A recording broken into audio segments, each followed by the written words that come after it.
Central. We'll have highlights of area high school, collegiate, and professional action, featuring reports from our correspondents, as well as interviews with players and coaches from all levels of competition. So don't miss out. Join me and my guests for Sports Central, Thursday night at 7, right here on Cablevision, Channel 34. We'll see you then. Welcome to the New York State Class B high school football semifinal here from Dietz Stadium in Kingston between the Massena Red Raiders and the Yorktown Cornhuskers, both teams undefeated. This is J.R. Whalen, of course, with Patent Trader Sports Editor Joe Lombardi here with you. And a special thanks goes out to Emily Spaulding, General Manager of Cablevision, for helping to make this broadcast possible. Well, Joe, two undefeated teams here tonight. Yorktown coming off a minor scare last week. Many say they should have an easier time this week. Well, Yorktown coming off the 35-14 victory over Goshen. The game, though, was tied at 7 at halftime, and that surprised a lot of people. And I think Yorktown coach Ron Santavica feels that that game might have been just what his team needed to really let them know that they're not going to have any walkovers from this point on. And, of course, the winner of this game this evening here at Dietz Stadium will advance to the state finals Saturday, and that is at the Carrier Dome in Syracuse. So the winner takes it all. The two teams came from far different paths to get here. You talk about the Massena Red Raiders, 270 miles away from Kingston, right here at Dietz Stadium. The bus rides, the fan buses that came here, took more than 5 hours to get here, and those folks leaving today, the team arriving here yesterday. And Yorktown, not quite that far a trip, JR, only about an hour for the Huskers to get here, 70 miles or so from Yorktown here to Dietz Stadium, which is becoming their home away from home. The Huskers winning here last week, and if they win again this week, they'll be 2-0 at Dietz Stadium after winning 2 games at Ossining this year. And if they play at the Carrier Dome next week, an opportunity to go 2-0 at the Carrier Dome, of course, because Yorktown played at the Carrier Dome last year and won the state final there. And the winner of this game, of course, will remain undefeated. They'll play an undefeated team in the Carrier Dome next week as the other side of the bracket in Class B. 2 undefeated teams in Corcoran High School and Williamsport South. They're playing the same night as well. They're vying for a slot in the Carrier Dome. Tonight will be an interesting way to see, after last week in the Yorktown Huskers unearthing a new power on the ground, an old familiar name in quarterback Matt Keone. And it'll be interesting to see if they can keep it up. Matt Keone last week in the game against Goshen, challenging Abrahima Leach in yardage on the ground. A surprise to everyone, perhaps except for Ron Santavica, who tends to orchestrate these kind of surprises in the practice during the week. We'll see what Matt Keone has to show us tonight. Yeah, it was a spectacular effort for the junior quarterback in a game, and once again the case, the other team stacking the line, daring Yorktown to throw the football. Well, Matt Keone threw 3 touchdown passes. He rushed for another one on a 59-yard run. That was the only score of the first half. So it was an outstanding performance last week for Matt Keone, and they're going to need it from their entire backfield the rest of the way. And we'll be bringing in Kenny Wilcox throughout the game. He'll be at halftime with us, giving us his thoughts. He'll be at field level with us, giving us an idea as to how the teams are mapping each other out as the game moves along. You recall during the Goshen game that Kenny was able to give us some ideas as to how the teams were eyeing each other. There was a lot of trash talk during the game, but at the end of the Goshen game, we saw a lot of class. The Goshen players were saying to the Yorktown players, amid a clean handshake, go all the way. You guys did a great job, and I was really impressed with that because there was a lot of talk during the week. Didn't get that amount of talk this week. In fact, the Red Raiders, the team from Massena, has not seen much of the Yorktown team coming into this game. They had some difficulty finding film of the Yorktown team during the week, and as of the game time, we had word that they could not find any film whatsoever. And as Joe said, coming into this game, it'll be interesting. Their quarterback, P.J. Rochefort, a very efficient passer, completing more than half of his passes. We'll see how that stacks up against one of the top defenses in the state and the defense put on by the Yorktown Cornhuskers.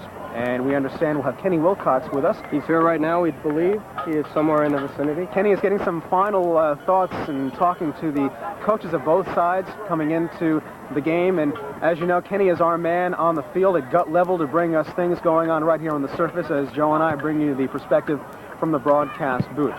And of course, don't forget that you'll find comments on this game on Joe's program on Sports Central. That airs Thursday nights here on Cablevision, Channel 34. And we're bringing in Kenny Wilcox right now. He'll be joining us with Joe Lombardi and myself.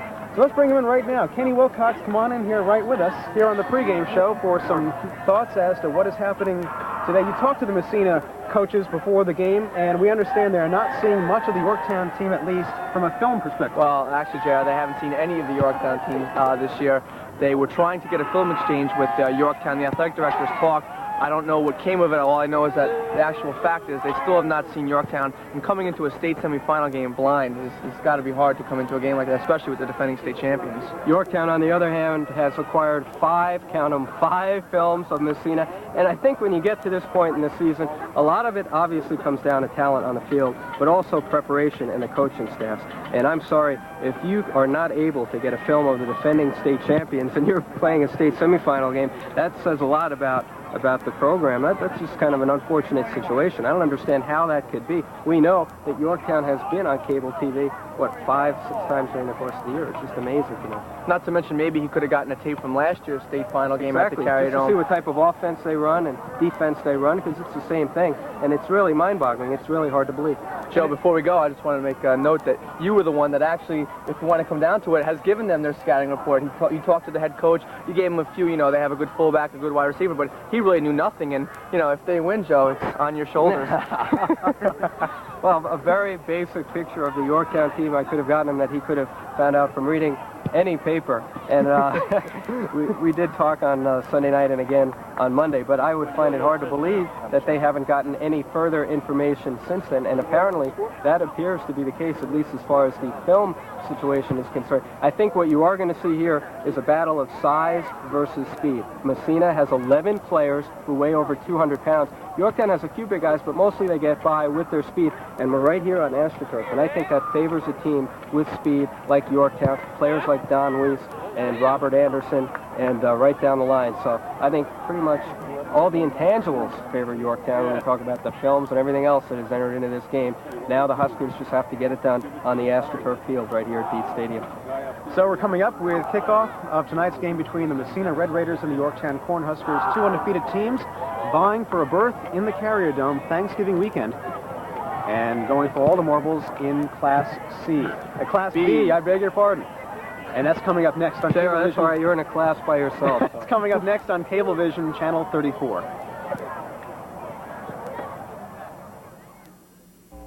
That's what I did. I sat my son down, explained it to him, simple, uncomplicated.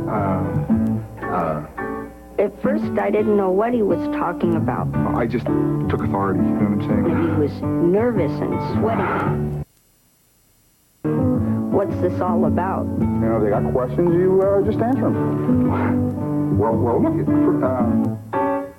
If you need help talking to your kids about drugs, call for this free book.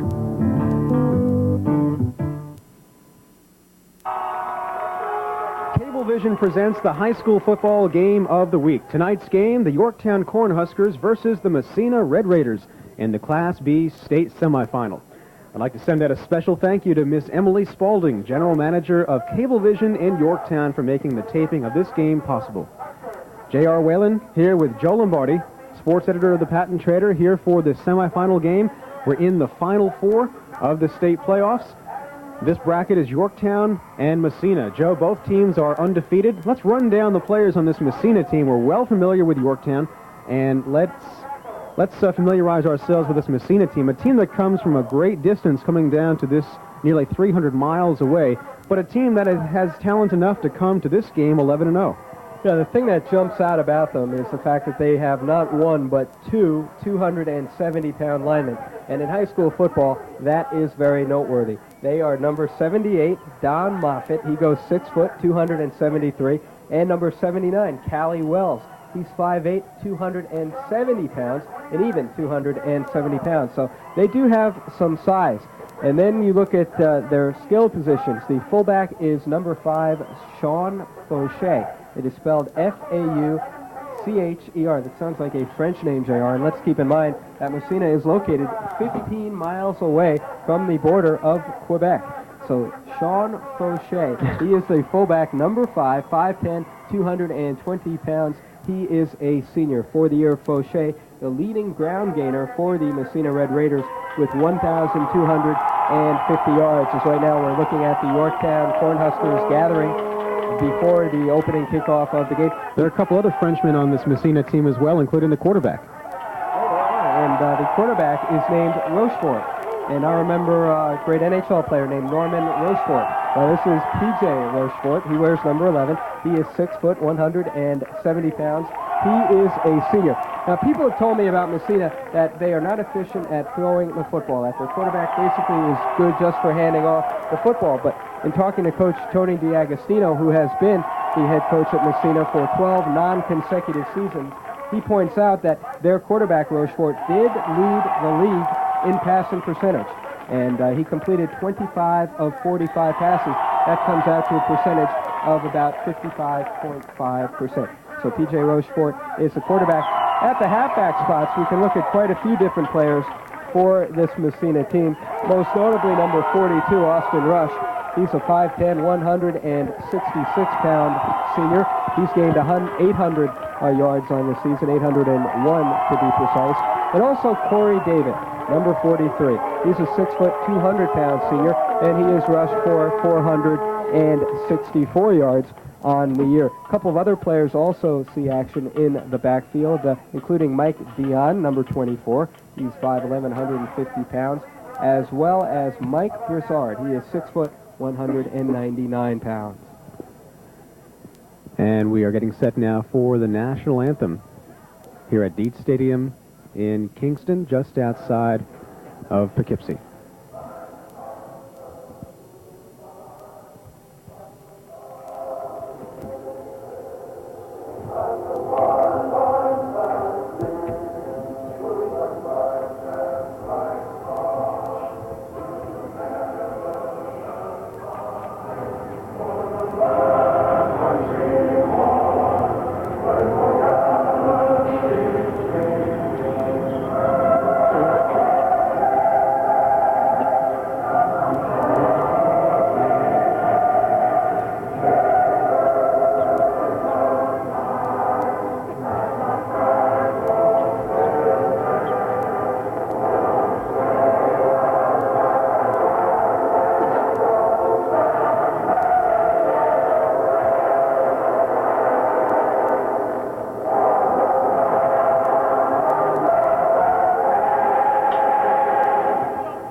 Set now for kickoff of the Class B semifinal game between the Yorktown Cornhuskers and the Massena Red Raiders.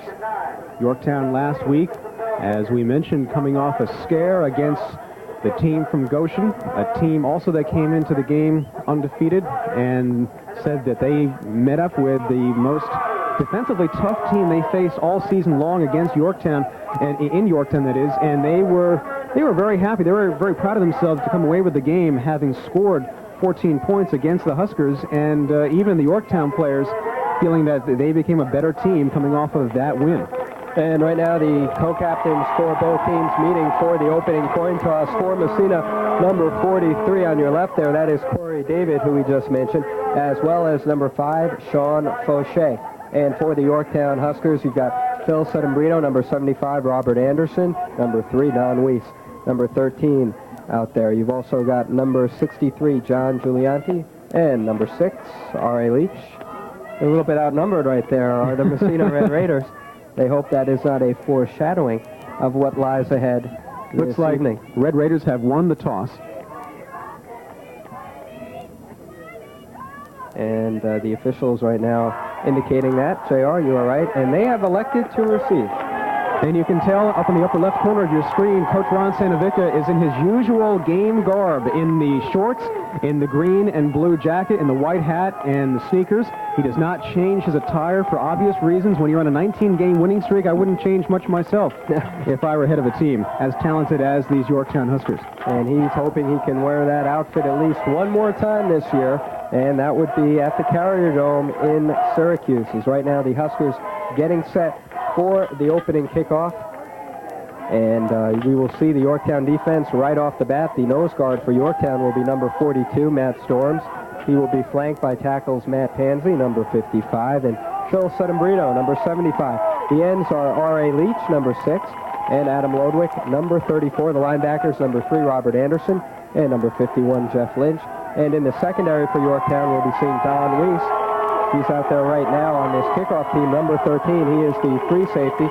The strong safety is Pete Cariello, number 29, a 6'1", 205-pound sophomore who I said on the Sports Central this week, JR, really more of a rover back or linebacker. He is all over the place. He had an interception and fumble recovery against Goshen last week, and the cornerbacks Tim Corba and Sean Breves. That will be the Yorktown defense we will be seeing in a few moments. We set up the Massena offense, and now all that waits, JR, is the kickoff of the state Class B. Yes, JR, B. Class Semi-final. B. You're in good company, though. The PA now, as I was walking back up here to the press box in the field, he said, folks, welcome to the Class C state semifinals. What is this? Something going around? Something in the water here. It may just be.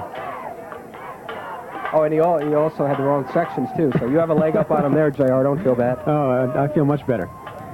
Not to mention the tie, too. Here's the kick. Here's the kick from Josh Wolfson, number 21 of Yorktown. Pretty good kick, end over end, taken by Massena back at their own 15-yard line. In fact, with the ball there, Brian Heald. He's down around the 28-yard line. That's for Massena. We'll take it over on a 1st and 10. And on the kickoff, the return for Massena, number 33, is Bobby Flynn. And he is another player we will be seeing out there today for the Red Raiders. So, JR, the Red Raiders will be taking over at about their own 28-yard line. They are going up against a Yorktown defense now that has 5 shutouts on the year, and which has allowed a total of only 51 points in 10 games. Of course, Yorktown 10-0, Massena 11-0, and here we go. P.J. Rochefort, the quarterback. In motion is Austin Rush, number 42, but the handoff goes to Sean Fauché. He gets about a yard or two up to the 30-yard line to be about a 2nd down and 8. And you look at the Massena offense, they run some basic plays. They don't really get too creative. You're going to look at that glorified pitch out around the left side. That play they like to run a lot, along with the dive with the fullback. Basic running plays for the most part. Yorktown undoubtedly is well prepared for everything Massena will have to offer this evening. They go one man wide right, but Fauché gets the carry once again from Rochefort. Again, about a yard, maybe a yard if he's lucky, for a 3rd down and 8. They're going to give him a yard. They're going to give him 2, in fact. 3rd down and 6, up to the 34-yard line. And again, we gave you the passing statistics. And a player down, by the way, here on the 2nd play from scrimmage. Looks like he's some pretty good pain. We don't know, can ID him for you at this moment.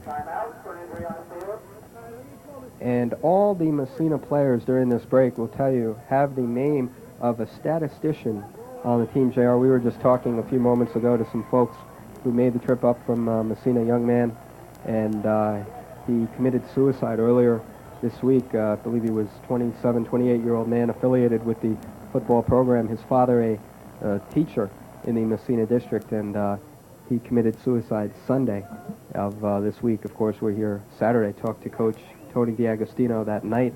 Of course, at the time, not aware of it, and then again on Monday. And a very tough circumstance for the team, and right now the injured player being helped off the field. That's Callie Wells, number 79. He's a senior tackle, 5'8", 270. That's one of the players I was talking about before the game, and JR, those 2 guys that are helping him off have their hands full right now. The 2 of them really have their hands full, 270-pound kid, but we talked about their size. Well, there's half of it right there, leaving the field right now, really. Yeah, that's unfortunate. He's coming off with his, obviously his left leg was injured there on the play. Rochefort will go to the air, fakes the handoff.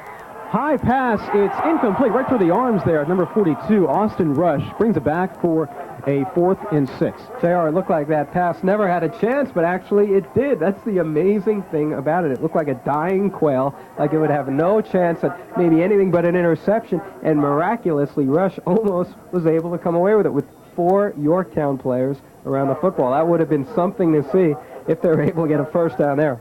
And they were not, so now they will be punting the football. Mike Broussard, number 44, does the honors for them, punting from back at his own 20. Of course, the usual suspect, Don Weiss, is back deep for Yorktown. Normally, if a team doesn't know much about Yorktown, they say, who's that number 13, Don Weiss? Well, they soon find out who he is. And Massena's about to find out who Don Weiss is. Don Weiss gets pummeled right there. There's the flag. And it looked very simply, and I hate to say this, like they were trying to take him out of the game right there. And there's just no need for that. The ball had not even arrived in the area, and Don Weiss was leveled on the play. That will be a personal foul, should be a 15-yarder right there. And that's what it'll be. And I'm telling you, you can throw a player out of a game for that type of infraction, because that was totally uncalled for. I'm surprised there isn't more of a reaction, because that is just a real unsportsmanlike play right there. And Don Weiss having a conference with the official. Maybe the official's trying to make sure Don is all right. He gets a quick word of advice from Coach Sanovica, and now he comes back to the game. That was a 36-yard punt officially, and of course the penalty tacked on right after that. Becomes a 21-yard punt with the 15 yards tacked on. And of course Yorktown can make them pay for that right away, and with their score right here. So Yorktown will have it at the Massena, as they mark this off. It's going to be around the Massena 20-yard line. Well, what they're going to do is they're going to assess the penalty on the punt, and that is news to me. The 15-yard penalty will be assessed on the punt. The player, Don Weiss, was making the fair catch signal, and they interfered with him. The interesting thing was that a personal foul was not called by the official, which tipped us off to think that something is going awry here as far as what we thought was going to happen. In any case, Massena will punt it off from within their 5-yard line. And no matter what happens, Yorktown should have this in decent field position after a Massena timeout. Now they take a timeout, so they look thoroughly confused right now. And I don't know if they're trying to postpone the inevitable or what the situation is right here, but some confusion right there, and they wanted to avoid a delay of game penalty, which would have pushed them back yet another 5 yards. They could get a safety here, Jerry. Wait a minute, they were almost at midfield before. Well, they were at the 30-yard line. And after all the theatrics now, we have 10:13 to go. So we haven't played much here, and already we've got a few penalties. Now, it's officially, if you're scoring at home, it's a 4th and 22 if they decide to try any theatrics here. I doubt it. Don Weiss is back to receive it at just about midfield. He's just inside the midfield line on the Massena side. So no matter what happens, as long as he gets a run out of this, Yorktown will have it in good position. Massena still in their timeout. And one of the fans on hand for the game this evening at Deet Stadium, the head basketball coach at Iona College. Surprised to see him, a guy I've talked with through the years quite a few times, covering college basketball in the area. That is Jerry Welsh from Iona College. He is an alumnus of Massena High School and coached for years at the Division III level at SUNY Potsdam and racked up about 500 wins, if you can believe that, at the D3 level before taking over the Iona job. Right now the officials explaining everything going on here to Coach Tony DiAgostino, sorting things out here, and Massena will be punting from its own 18, and Don Weiss is back to receive the punt once again. They're actually punting from back at their own 5. Well, the ball is marked at the 18 is what I was saying. And just gets it off. A high one. Weiss will get it around his own 40, and he'll hold it up right there. Yorktown will be in decent position at the Massena 40-yard line. And once again, a fair catch for Don Weiss, and this time number 40, Nick Lazarchuk, was around him, but did not level him as he did last time. He just stood there this time, so Yorktown, after all that, would have taken over at about its own 45. Instead takes over at about the Massena 46-yard line. After all that, Matt Keone is your quarterback on the 1st and 10 from the 42-yard line. Adam Lodwick gets the carry, reverse up to the 35-yard line. Then he's out of bounds, nearly a first down. It will nearly be a first down on a sweep there for Adam Lodwick, number 34. So for the second game in a row, Lodwick getting the first carry for the Yorktown Huskers. And here he gains 8 yards on the play, does Adam Lodwick, the senior halfback. He is joined in the backfield by the Huskers, by number 3, Robert Anderson. He's also a senior. Another senior is the fullback, number 6, Arahim Alich. And the quarterback, number 19, Matt Keone, of course, a junior. Don Weiss is lined up wide right on the 2nd and 2. The handoff goes to Arahim Alich. He's got the first down. He's up to the 27-yard line. We have 9:20 to go and no score. And some of the key people to keep an eye on defense for the Massena Red Raiders, number 60, is nose guard Brian Bardo, 5'7", 177 pounds. The defensive tackles Mike Broussard, 6 foot, 199, a senior, as well as Frank Kuzakre. He is 5'10", 240, and he is only a sophomore. And here's Keone on the ground once again. He's taken down early on in his run attempt. It was a tandem takedown. Corey David in there for Massena. And we told you about last week against Goshen how Yorktown unearthed a brand new running threat in Matt Keone. He, in fact, challenged Arahima Leach for yardage on the ground, both of them getting just over 100 yards. And there's Matt Keone trying to add to that. And it brings up a 2nd down and 9. Just about a yard gain. It's going to be from the 27-yard line. Sean Breves, number 22, lined up wide right now for the Huskers. Anderson in motion. And Weiss gets the carry up the middle to the 21. It's going to be short of the 1st down. It'll be a 3rd and, they're going to call it 3rd and about 3.5. And Don Weiss is actually Yorktown's 2nd leading rusher on the year behind R.A. Leach. Leach checking into the game with 662 yards on 130 carries. Weiss with 518 yards on 53 carries checking into the game. So now a big 3rd and a long 5 here situation. You might look for the Huskers to attempt their first pass of the game right here, although they have been moving the ball on the ground relatively successfully. We'll see what they come up with here. Anderson's in motion. Keone will go to the air. The throw is out of bounds after Weiss catches it down by the 6-yard line. That's good for a 1st down. And double coverage on Don Weiss, and Matt Keone able to find him with a bullet pass. Matt Keone the last few weeks has been phenomenal in 3rd down situations. And right there, another one, hooking up with Don Weiss on the connection to 15 yards officially. And that will give Yorktown a 1st down at the 10-yard line. Being officially Massena Red Raiders. Just about the 9. That's where he went out of bounds, and then he continued on out of bounds down to the 6. But it's a 1st and goal from the 9-yard line. And Keone will look to the air to the end zone. Touchdown, Yorktown. Don Weiss. At 7:48 to go in the 1st quarter, Yorktown leads it 6-0. And once again, Don Weiss. Don Weiss to the right for the 1st down. Don Weiss to the left right there. That was just a little lob pass right there. Don Weiss wide open in the end zone. I don't think Massena anticipated Yorktown throwing on back-to-back plays, and they did. Fake here. And there's the fake for the 2-point conversion. It's good. Number 41, Jim Tessie, the senior tight end, gets it done for the Huskers. That's the one characteristic to see that going on so early in the game. You don't normally see Ron Sandovica pulling out the tricks. No, I believe that might be their first fake, 2nd of the year. I remember one other one, and that one executed beautifully right there with the pitch ahead to Tessie, and he runs it in. And nice play there for Yorktown, up 8-0, scoring on their first possession of the game. So the Huskers looking very sharp right now, and they are where they want to be. There's no doubt about that. And we'll keep it right here after the touchdown and 2-point conversion. I think that Ron Sandovica learned a lesson last week. He wants to get the scoring done as early as possible, get it done as often as possible, and get the 8 points, because you never know what situation you're going to be in later on in the game. No one expected to be in a 7-7 bind at halftime against Goshen. And even though we think that Yorktown has the speed to overmatch this Massena team, as we saw last week, you just never know. And, JR, we should point out that that injured player that left the game for Massena, Callie Wells, number 79, still on the bench, being attended to right now by the team trainer. It looks like they are looking at his left leg right now.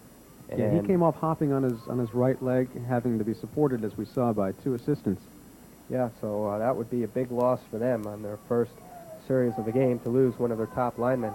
And that appears that it might be the case right now as Yorktown prepares to kick off here with an 8-0 lead. The Huskers scoring on their first possession of the game, a 9-yard touchdown pass from Matt Keone, who has 4 touchdown passes in the last 2 games, and counting, because we're early in this one. That's right. Here's Wolfson with the kick.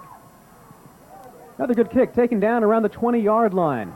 Bobby Flynn with the carry, looking for some air, down to the 30-yard line, to the 35. Flynn is down to the 37, and that's where Massena will take it over in its own territory. A little bit of confusion away from the kick returner right there, and Don Weiss and Sean Breves running into one another for Yorktown, but they are able to prevent a big gainer right there, so the Red Raiders will take over at their own 37-yard line. You know, you talk about the Massena Red Raiders, and as far as New York State football history is concerned, they have quite a few winning streaks. We'll be getting to that as the broadcast unfolds. But they have a great deal of tradition at Massena High School. Jim Norell he was in motion instead. Up the middle they go to Sean Fauché for about a 2-yard gain. Be a 2nd down and 8 from the 40-yard line. Call it a 2nd and 7. They're going to give him a yard. and they'll move him up to the 42-yard line. And right there, straight up the middle on the carry, and they are able to pick up 4 yards on the play. That's what you'll see from this team. You'll see up the middle by the fullback. You'll see throwing out wide left, and that's pretty much what this team does. It's a pretty much bread and butter offense. And now number 21 there, Jim Norrell, with the carry for about another yard.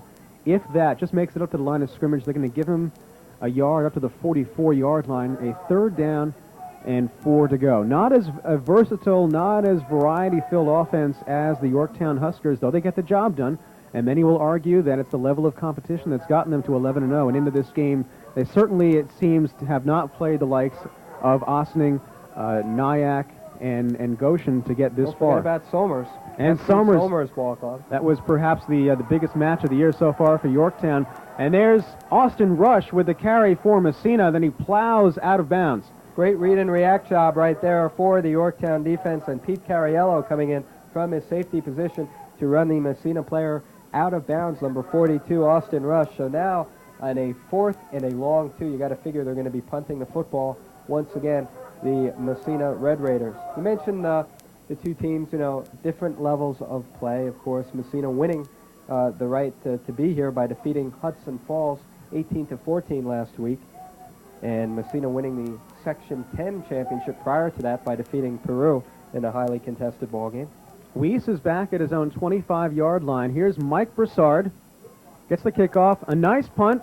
It's going to take a hop or two before Weiss gets a hold of it, and he's at his own 22. Now the 25, the 30, plowing through traffic to the 35-yard line, and that's where he's taken down. Yorktown will take it over at its own 35. Well, they may not have been able to get their hands on a tape of Yorktown, but I bet you Massena knows all about Don Weiss, because like Goshen, they have been keying on him on these kick and punt returns. And right there, they knew where he was. And Don Weiss might be a little shaken. He's getting up a little bit slowly and getting into the huddle a little bit gingerly. And he did have 3 players whack him there after... Does Don Weiss do anything gingerly? After you get whacked by 3 players, he might. And also when you call for fair catching at level to start the game. That's right. First down from the 35-yard line. Arahima Leach carries the Massena team with him to nearly a first down. It's a 9-yard gain to the 45. That's to be about a 2nd down and 1. I still can't get over that play, JR, because I tell you what, I haven't seen a player call a fair catching and hit in a long time. I haven't seen it in high school in a long time. You see it in the pros occasionally. You've really got your guard down. It's a very dangerous situation, and fortunately for Don Weiss, he did not come away with an injury right there. Earlier, I should say right there, it was first series of the game just about. 2nd and 1 from the 39. And Robert Anderson with the carry. He's got a first down to the 50-yard line. Now he's up to the Massena 46. They're going to call it at the 44-yard line. And you love to see that right there. Robert Anderson, as soon as he's taken out of bounds, jumping right back up, returning to the huddle. And I tell you, he just shook off an initial tackler right there and proceeded for the first down. A 12-yard pickup for number 3, Robert Anderson. And that was a nice run. And Yorktown spreading it around right now. All the running backs have touched the ball at least once. And this is what they were able to do against Goshen, to come down the field in a methodical way. They were not able to punch it into the end zone, however. Don Weiss on the sweep, then he runs up to the 40-yard line. That's going to bring him up to about a 2nd down and 6 from the Massena 40. You recall the uncharacteristic start to that Goshen game. Adam Lodwick having the fumble, and then Yorktown coming back to get it up to a 7-7 tie, and of course then to win the game. They've come back in much more strength this time, getting the touchdown early on in the game. It's a 2nd down and 6 from the 40-yard line, split man backfield. And they hand off up the middle. Arahima Leach, he's up to the 20-yard line. Good for a first down and change at the Massena 21. Well, Adam Lodwick and Robert Anderson each with first down runs. Ari Leach saying, what about me? Hey, I was the most valuable player last week against Goshen. I was the most valuable back in the Section 1 class championship game. And I was also the most valuable offensive player in the state finals. What about me? And right there, a nice pickup there for R.A. Leach. Well, 19 yards on the play for Leach, number 6. If Yorktown can win this game, he'll be back in all familiar territory, having the most valuable back in the Carrier Dome, that award last year. Right now, we have a first down. It's from the 24-yard line. Keone looking long in the air. It's incomplete. He was looking down for Sean Breves.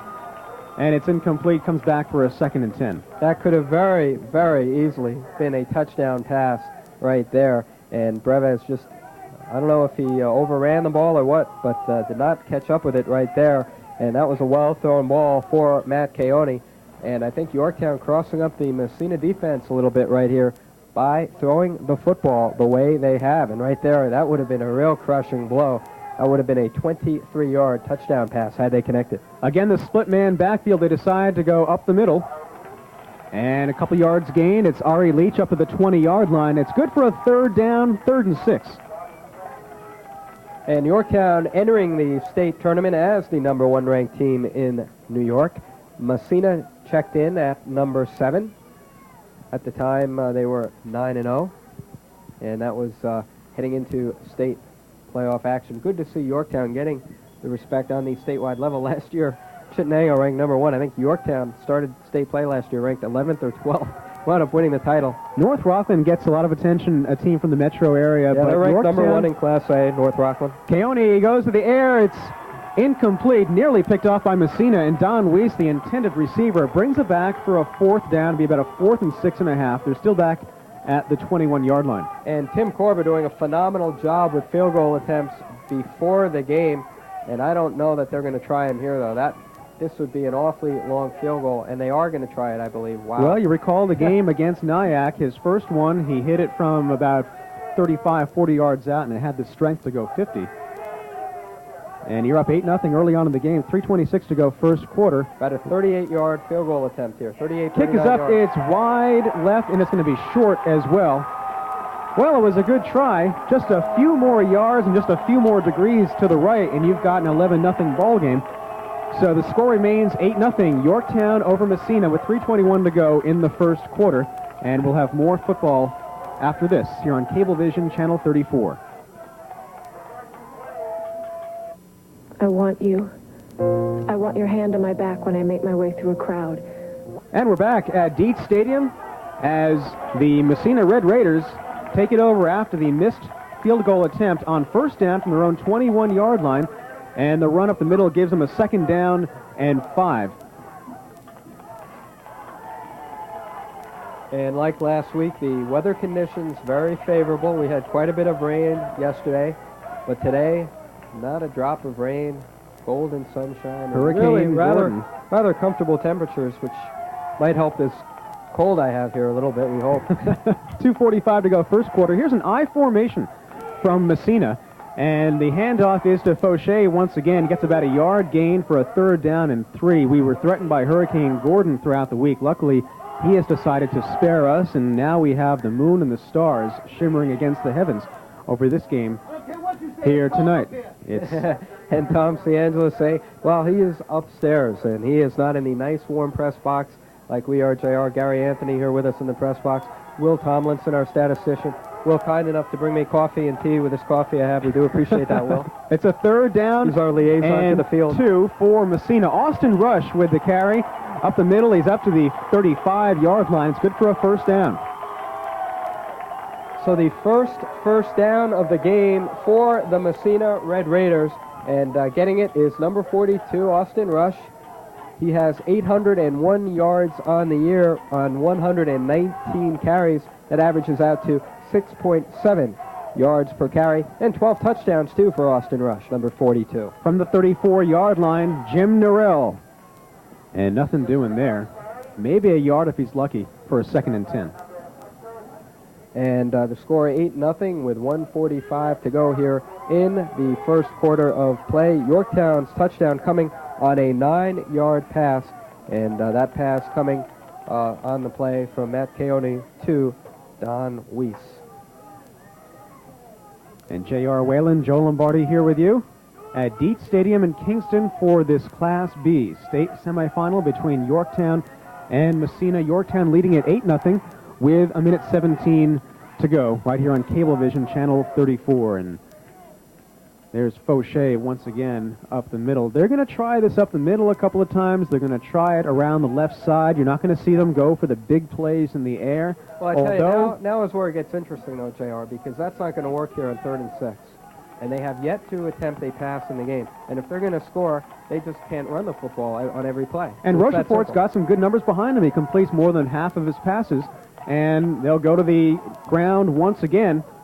Well, that was a fake handoff, and the keeper there for Rochefort, well shy of the first down. And everything we pretty much heard as far as scouting reports go on this Massena team holding to fruition thus far about predictable offense, bread and butter, straight running plays.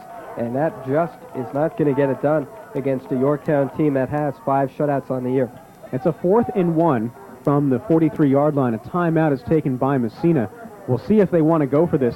Knowing Tom DiAgostino, a very conservative coach as far as his offense, I wouldn't be surprised if they go to punt, but he really needs to take some risks against this Yorktown team. And as Joe said, sticking to your very conservative run-of-the-mill playbook as far as going up the middle and going around the left is not going to get it done when you are playing against the wizard of tricks, Ron Santavica. Well, you've got to adjust to your talent, and Coach DiAgostino obviously did a good job of that during the course of the year. The team did go 11-0. That is all they had to do to go 11-0, basically run the football. And in rare instances, did they throw the football. But that is not going to be successful this evening, and they're going to have to show some ingenuity. Even if they are able to get the first down here, they're going to have to throw the ball at some point. Even screen passes, something to mix things up, because if Yorktown can just key on the run and know that they don't have to worry about the pass, they're not going to score in this game. It's that simple. We'll see what they come up with. 4th and 1. Looks like they're going to go for it. From the 43-yard line, Rochefort hands it off. Play blown dead, though. We have, looks like a flag just as the snap happened. And it looks to be an offside against Massena, and that is exactly what it will be. And we can't say that they would have had the first down because the play had been blown dead. The Yorktown players were standing around, not really intent on that last play. So it's a 4th and 6, and we'll get the punt now. The radio crew from Massena next to us celebrated the first down, but a little bit prematurely there, and the penalty was assessed. So 4th and 6, and they will have to punt the football. Mike I'll tell you what, I Broussard. thought the Dodgers won the pennant with that call there for the first down. Mike Broussard back at his own 25. Weiss is back at his own 30. A nice punt by Broussard. Again, it's going to take a hop or two, and Massena will down it at its own 33-yard line. That's where Yorktown will take it over. Matt Lincoln in there in the takedown as we are just winding down. 11 seconds left to go in the first quarter. Yorktown leading it 8-0. And they'll wind the clock up as we now down to 5 seconds. They're not going to get a playoff before we end the first quarter, and that will, in fact, end the first quarter.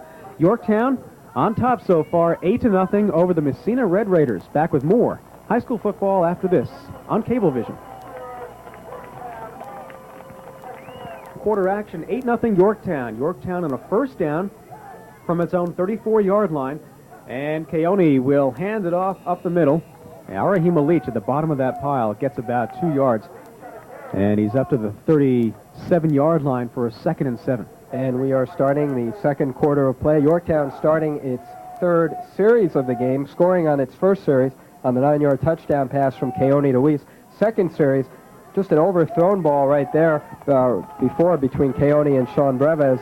Slightly overthrown, went through Sean Breves. Otherwise, that could have been yet another touchdown. So we'll see if they can go 2 out of 3 right here. 2nd and 7, Weiss gets stacked up, and that'll be a net gain of 1 after all that for a 3rd and 6. He got it up just about to the 38-yard line.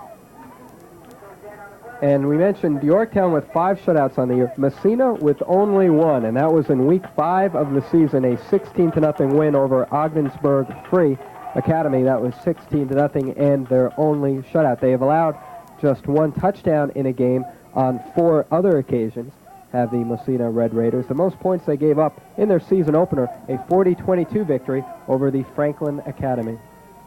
From the 38-yard line, and Yorktown keeps it on the ground once again. Massena doing a good job in keying on the run. Ari Leach there is stacked up. He may, in fact, have a loss. Oh, no, they're gonna give him a yard for a 4th and 5, but we'll get the special teams out here. So, if anything, Massena is ready for this, and Coach Tom DiAgostino there has primed his players. Tony DiAgostino primed his players on the run.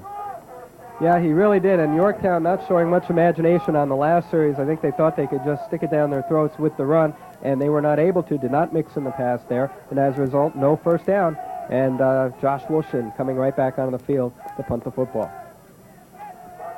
And the Massena players back deep around their own 30-yard line. I think right here they're fake. Well, they are actually going to rush the punter. Nice spiral kick by Beautiful Wilson, punt. taken at the 25-yard line. Corey Lachaume, and now he's pushed back, even further back, for more of a loss than where he would have been. Massena will get it at its own 16. And getting a lot of the credit for that should be number 51, Jeff Lynch. And one thing about Ron Sanovica, he realizes the importance of special teams, and he's got a lot of his starters out there, including Jeff Lynch, who is a two-way starter. And a big play for Jeff Lynch right there. And as a result, Massena will take over at its own 22-yard line here. It was a 35-yard punt, and then about 10 more yards tacked on as the Massena player was backed up there about 10 yards by Yorktown defenders. And now on the first down, Fauché with the carry up beyond the 25, just about to the 27-yard line, gives the Massena Red Raiders a second down and 5. And Massena, once again, still has yet to attempt a pass in the ballgame, and you would figure they would be real hesitant to do it deep in their own territory. Actually, Will Tomlinson corrected me. Remember that little lob pass they attempted earlier in the game that almost went for the first down, almost that dying quail? How can I forget about that? The one that went incomplete. Austin Rush. You're going to have it for Thanksgiving. You're eyeing that thing. Austin Rush, number 42, up to the 30-yard line to the 32-yard line for a third down and about 1.5. A dying quail. I don't think I've heard that before. Well, you might have heard it in the Oval Office a few years ago. I don't know. No comment. No comment. Ron Sanovica, one of the most talented coaches in all of Section 1 in the state, for that matter, a man who took the Yorktown program from near extinction to one of the top programs in the entire state.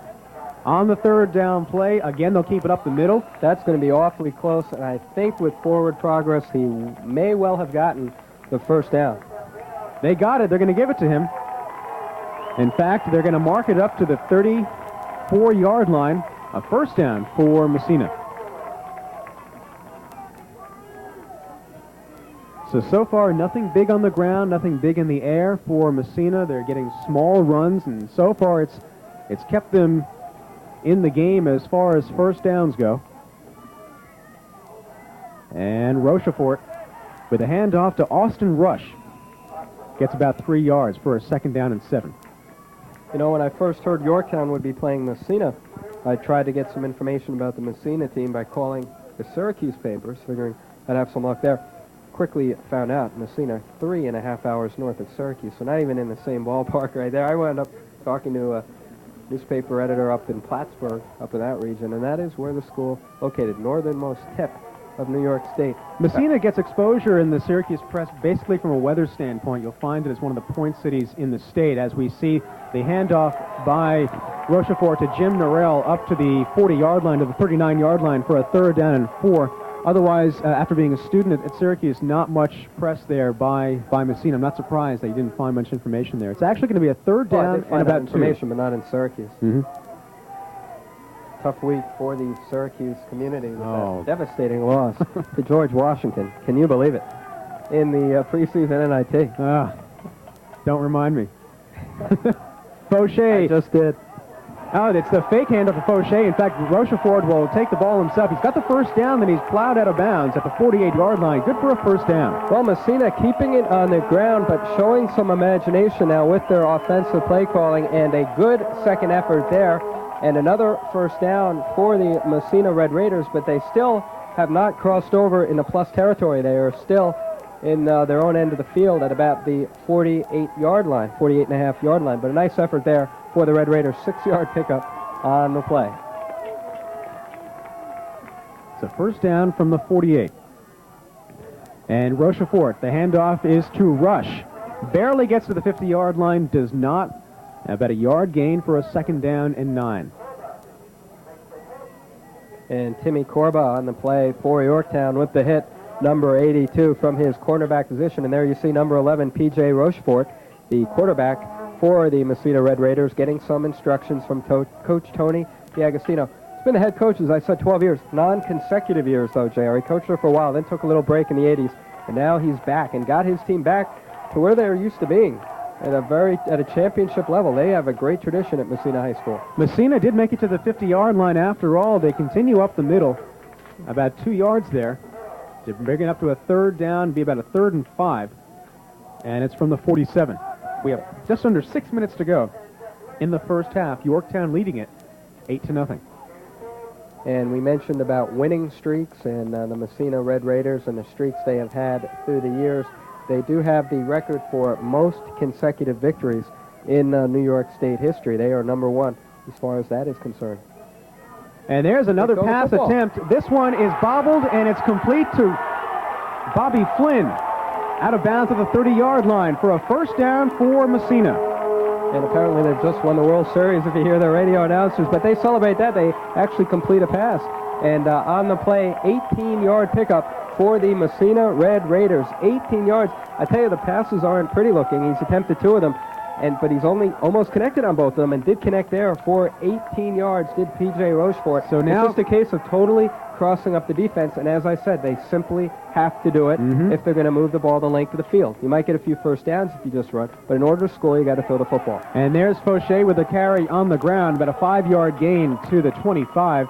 Rochefort comes into the game completing 55.5% of his passes, and so when he does get the passing going, he gets about 1 out of every 2 complete, as he has thus far in this game. He's 50%.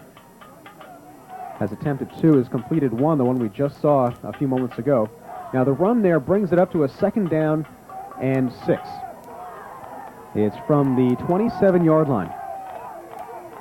They go with 1 man wide right. The handoff once again is to Austin Rush.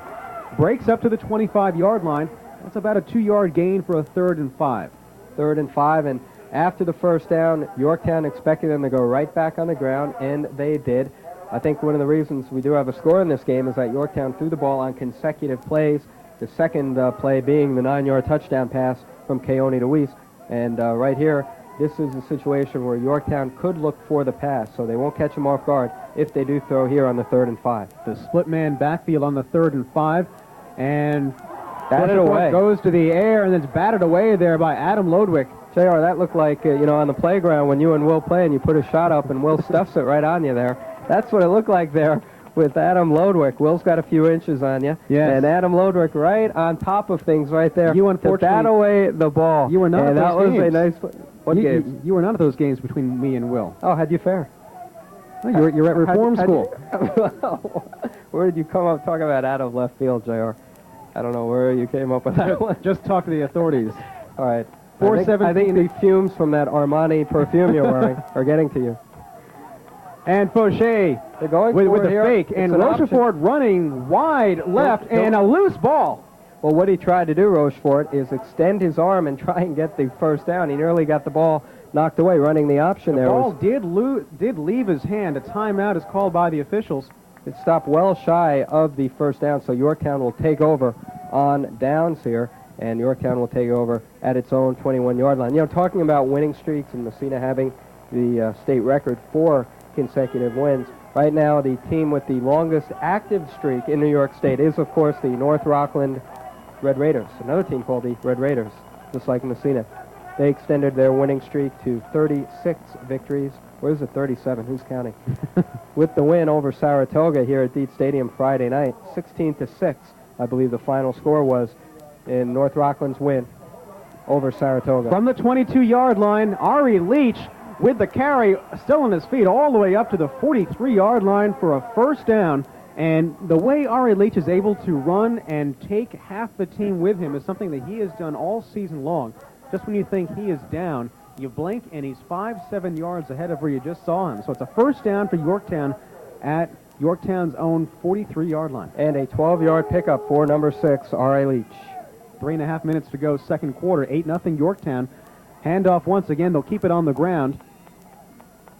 And it's Leach again on the carry for the Huskers, about a 6-yard pickup. To the 49 for a second down. They're going to call it a second and about 4. Now, in the last series, Yorktown did not pass, wound up punting the football. Now's a good spot to mix in the pass right here. A little screen.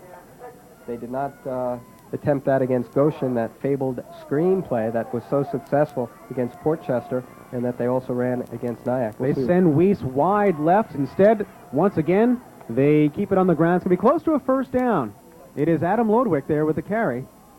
And It'll be shy of the first down, though. It'll be a good yard or two shy of the first down. Timeout by the officials. They may bring out the chain gang. Closer than I thought. Lodwick, very deceiving And player. they give it to him. Well, how do you like that? We saw that last week against Goshen. Some mysterious yards being added on, it appears, to plays, and first downs being handed out. Well, I think it was a case of, we're pretty far from the field. We should just watch the crisp shot we're getting right here from Tom Ciangela here at Cablevision. Look at that handoff to Don Weiss. And Weiss gets it all the way up to the 41-yard line for a 2nd down and 4. And that is a little trap play there, run for the Yorktown Huskers, and Don Weiss with the pickup of about 5-6 yards on the play. Bring up a 2nd and a long 4. We'll call it 2nd and 5 as Robert Anderson, number 3. You see him there, checks back into the game. Sean Breves checks out. Matt Keone returns from the sideline after getting a play from Ron Senevica. It's from the 42 with just about 2 minutes to go in the second quarter. Don Weiss there in motion, along with Jim Tessie. Flags on the play just before the snap. This one should be against the Yorktown Huskers, and it will be a costly penalty. And it is. It's a legal motion against the Huskers, and it'll push them back another 5 yards. So bring up now a 2nd and 10 play with 1:58 to go. Got to keep an eye on that clock now as time winds down here in the second quarter in what has been a rapidly moving first half of play. Much to the delight of Gary Anthony, who has a Love Boat rerun he wants to see when he get home tonight and catch that. Gary, our booth producer here with us, running the technical, all the knickknacks for us. And Ari Leach up the middle of the 40-yard line for a 3rd and 3. So Yorktown, even on the 2nd and 10, keeping it on the ground. Ari Leach with a big pickup. Yorktown has not attempted a pass on this drive. We'll see what they come up with here. This is a tweener situation, 3rd and 4. The Huskers are taking a timeout. And that's Gary with 2 R's. And Gary Anthony spelling his name with 2 R's. Gary always has to be special. And JR... In fact, he's wearing a Mets sweatshirt. He is special. That's the word for that, I guess you could say that. And Coach Sanovica giving a play to his Huskers right now, and the little Sanovica boys out there with the water bottles, Paulie and Anthony out there meeting with the team. And again, tonight it's a crisp night. It's probably around 30 degrees, 32 degrees out here. 25, we're told, from our man upstairs, Tom Ciangela. We got away with not a lot of wind, and it's not a bone-chilling night. We were out there before. We've really gotten away, as we said, against Goshen, with a lot of good weather. And we see the Yorktown huddle right now. They're discussing the play, what they're going to be coming up with here, and the sideline for Massena. Getting set here for this play, 3rd and 4. Coach Tony DiAgostino pacing the sideline. About a minute and a half to go here in the second quarter, and the ball marked on the 40-yard line for a 3rd and 3. Split man backfield. Leach gets the carry up to the 30-yard line. It's good for a first down. Whatever they thought about, got the job done. Clock continues to run. A minute 20. A minute 22. The clock is stopped, actually, at this point. Yorktown in a no-huddle offense, nevertheless, right here. And Keone on the keeper right here, taken down quickly. And then he is saddled down way back, loss of about 3 yards to go. You see the players celebrating there from Massena. That's a loss of 2 for a 2nd and 12. Yeah, 43, Corey David on the stop for the Red Raiders, celebrating the play. And now that'll be a loss of 1, so 2nd and 11. The clock, JR, is continuing to tick. 55 seconds to go in the first half. Yorktown leading 8-0. And Keone gets the handoff once again to Leach. And Leach stacked up after about a 3-yard gain. It'll be a 3rd down and 7. A timeout taken by Yorktown as they try to get something done here points-wise before they head to the locker room. And at least get in field goal range. Tim Corba missed about a 38-yard field goal attempt earlier in the game. And that was at the far goalpost to our right. Now, in warm-ups, we saw Tim putting on a clinic to the goalpost to our left. And that is the goalpost Yorktown would be kicking at right now. And they have the little ribbon tied around the top of the goalpost. You can tell which way the wind is blowing. So it looks like he does have the wind at his back. And that is always an important factor to keep an eye on as we check out the ribbon that I am alluding to right there on the goalpost. I understand you and Tom Ciangelo were up on a ladder before the game, JR, putting that ribbon. Did a very fine job, and I want to commend you on that. You Thank you very much. Tom nodding in approval, apparently. So there is the air is thin up there. Yeah, it does help us announcers to tell which way the wind is blowing, and help the coaches as well. Here you see a panoramic view, a beautiful Dietz Stadium. And a good crowd by the Yorktown contingent there from northern Westchester. A lot of folks coming out for this game. They know that this is the next mile marker on the way to Syracuse. You'll see an even bigger crowd, and the Carrier Dome of tradition holds up if Yorktown wins this game. And on the third down play, Keone will go to the air, long pass, downfield. He was interfered with. Maybe a flag, yes. Interference against Don Weiss. Clear case of pass interference, and it was called. But right now you got to keep an eye on that clock. 43 seconds to go, and that is a matchup I don't think Yorktown has really exploited enough in this half, and that is Don Weiss basically against the rest of the Massena team in terms of quickness and speed. I don't think they've really seen a player like him all year. Now, he does have the touchdown pass earlier in the game, but that's a matchup that if given one-on-one opportunities against Massena, I think he can be very successful both in running with the ball and receiving the football. And perhaps as a result, the score only 8-0. Yorktown, JR, a bit of a surprise. Looked like they were going to come out and really pour things on early on, did Yorktown, but not the case. They are closing in right now, but time a factor with 43 seconds to go. The ball now is marked at about the 14-yard line at the site of the penalty. Cost him 15 yards, and now it's at the 14, as Joe said, and they'll keep it on the ground up to the 10-yard line. Looks like Arahima Leach. I don't know what the point is of that play right there. It's just running the ball and chewing up the clock. And now we're down to rush a play here. 31 seconds on a 2nd down and 8. And there's Leach up the middle inside the 5. Touchdown, Yorktown. And R.A. Leach right up the middle. And that's the point of the play right there. A touchdown for the Yorktown Huskers. I thought they might have to throw it to get it in, but nope. Right through the middle of the line is R.A. Leach, who has been the MVP in Yorktown's last 2 games and really having a good shot at getting it again this evening, doing a very good job following the blocking of the Yorktown offensive line, which is anchored by center Jeff Lynch, and picking up the touchdown for the Yorktown Huskers. And Tim Corba with a point after attempt. Kick is up, and the kick is good. And that makes it 15-0, Yorktown over Massena with 26 seconds to go. And a 10-yard touchdown run there for R.A. Leach. 10 yards on the run. Tim Korb attacking on the point after kick to make the score 15-0. But I mentioned Jeff Lynch, the center. Great job by the offensive line. The guards, Matt Panzi and Phil Settembrino, and the tackles, John Giulianti, Tom Gorman out there. And right there providing the opening for R.A. Leach from first 15 yards out and then 10 yards out. It didn't look like they'd be able to run the football in, but they did, thanks to the line and R.A. Leach, who Will Tomlinson tells us now, 93 yards on 13 carries, JR. That's almost what he did in the entire game against Goshen, and he got MVP there. So clearly, right now, he has been the MVP for Yorktown. I thought last week Matt Keone was the most valuable back in the game, and that was the award was given to Leach. But this evening, it's been all R.A. Leach for the Yorktown Huskers. Now at halftime, you'll be talking with Kenny Wilcox down on the field. He's getting things from gut level down there. Find out how the teams have been adjusting to each other. That's coming up at halftime here on Cablevision. A sight I thought I'd never see before the game. Kenny had a loss for words. Here's Josh Wolfson with the kick at the 32-yard line.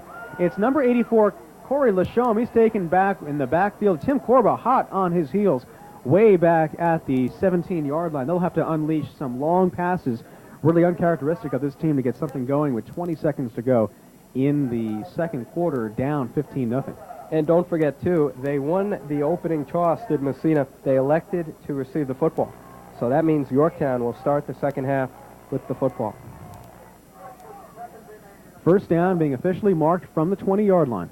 So, like you say, they're not going to try and throw the football here because you do risk the interception. They're just going to go into halftime, take the 15-0 deficit. And systematic run of the ball, Sean Fauché, number 5. Clock runs down to 0. That ends the first half. Yorktown up 15-0 over the Massena Red Raiders in the New York State Class B semifinal from Dietz Stadium in Kingston. Back with halftime here on Cablevision right after these messages. At halftime of the 1994 New York State Class B state semifinal game between the Yorktown Cornhuskers and the Red Raiders from Massena High School. I'm here live with Coach Frank Violante, the coach of Somers High School, who played Yorktown this year. They lost 10-0. The score was 0-0 after 3 quarters. Yorktown scored a field goal at the first play of the 4th quarter and got a touchdown late in the game. But pretty much the game was even the rest of the whole game, and probably the toughest game that Yorktown's faced all year. Coach Violante, what have you seen so far in the first half that you liked or disliked with the way Yorktown was doing? I wish we'd played Massena back in September instead of Yorktown, to be honest with you. I think Yorktown got off to a great start, and then Massena took the shot and came back, and I think this last touchdown just kind of seals the fate for Massena, though. That was a great drive by Yorktown. Now, you look at the season so far, and like you said, you know, you'd rather be playing teams like Massena and Goshen, you told me earlier today, instead of teams like you said, you know, Yorktown, Ossing, and teams in Section 1. Do you see a big difference between Section 1 football and the rest of the state, like Section 9 or the other sections? Well, you know, it's hard to say. I think, you know, instead of being critical of other sections, I just like to say I think Section 1 has outstanding coaches and, you know, great athletes, and I think we play a real fine brand of football in this section. Now, you said about the coaching. When you look at tonight's game, you look at Massena, they were unable to get any film of Yorktown for some reason. I don't know why that happened. They tried to get a film exchange. It did not work out. Yorktown, on the other hand, has 5 tapes from Massena. Is that what you're talking about with preparation and stuff like that? Yeah, I saw Ronnie the other day, and he was telling me that he had that many tapes on them. But, you know, I know Ronnie and his staff are just, you know, fanatics, and that's why they're one of the reasons they're so successful. But, you know, I don't think it would have made that much difference anyway. You know, Yorktown defense is just awesome. Okay, Joe, we'll go back up to you upstairs.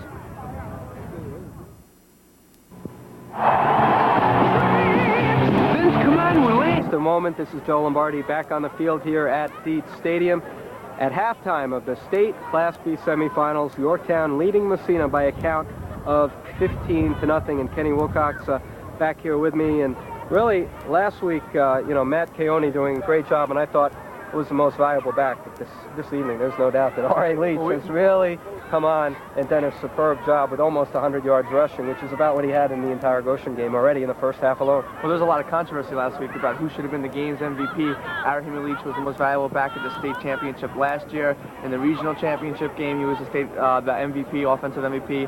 In the Section 1 game, he was the MVP. In the Section 1 Class B championship game, he was the MVP. Tonight, again, we thought last week maybe Keone should have been the MVP. Not to take anything away from Arahima, but Keone had a masterful game, 3 touchdown passes and 1 on the ground, a 60-yard run in the first half that got Yorktown on the scoreboard. But tonight, there's no question about it. Arahima Leach is just dominating the football game single-handedly, offensively.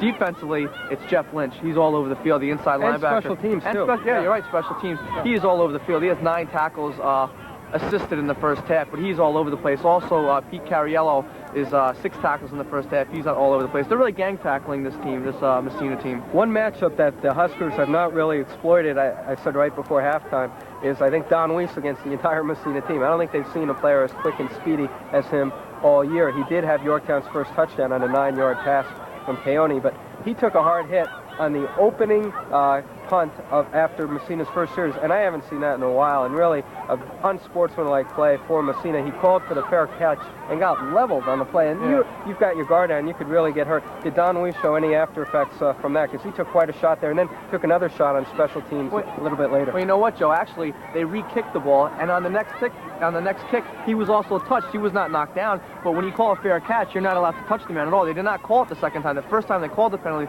the second time they did not call the penalty, but he was touched. I don't know if Massena, what they worked on with the special teams, but well, I thought they might be trying to take him out of the game right from the opening punt, because it really looked that way. The guy's going for a fair catch and he gets leveled, and you really hate to see that. But the score here, Yorktown getting a little bit of revenge for that. 15-0 is the score at halftime. You look for Yorktown to keep it on the ball, and with the 15-0 lead, and just try to run some clock here. Yeah, I do. I think that they're going to run a lot of belly plays with Arahima Leach like they've been doing the whole first half. You did say they haven't been going to Weiss that much. He did set up, though, Arahima Leach's touchdown at the end of the first half with the pass interference call. They are going to him somewhat, but they really, like you said, they could really exploit him with the post pass, post pattern, something like that deep. He could really get open because they don't have that much speed, Massena, and with the defensive back on man-to-man coverage with him, it's pretty much a mismatch. All right, and that has been the story. 15-0 probably could be a lot worse, but Yorktown probably has to be happy with where they are compared at least to last week when the score at halftime was 7-7. So Yorktown just 1 half away from the state championship at the Carrier Dome. We'll see if they can hold on and make it back to Syracuse. I'll be joined once again by J.R. Whalen in just a moment. Half action, Yorktown versus Massena. The Huskers in command, 15-0. Joe Lombardi just up now from field level. Joe is challenging Mother Nature's wrath of a cold on his body here, and the week before Thanksgiving. How's your cold holding up? Well, it's holding up pretty well, and I have to say I dressed inappropriately. But Will Tomlinson is clutch, and he came through with a nice overcoat here for me to wear, and I wore it before the game. But we're very comfortable here in this press box here, so I have my jacket off right now. So no problem as far as that's concerned. No problem as far as the Yorktown Huskers are concerned.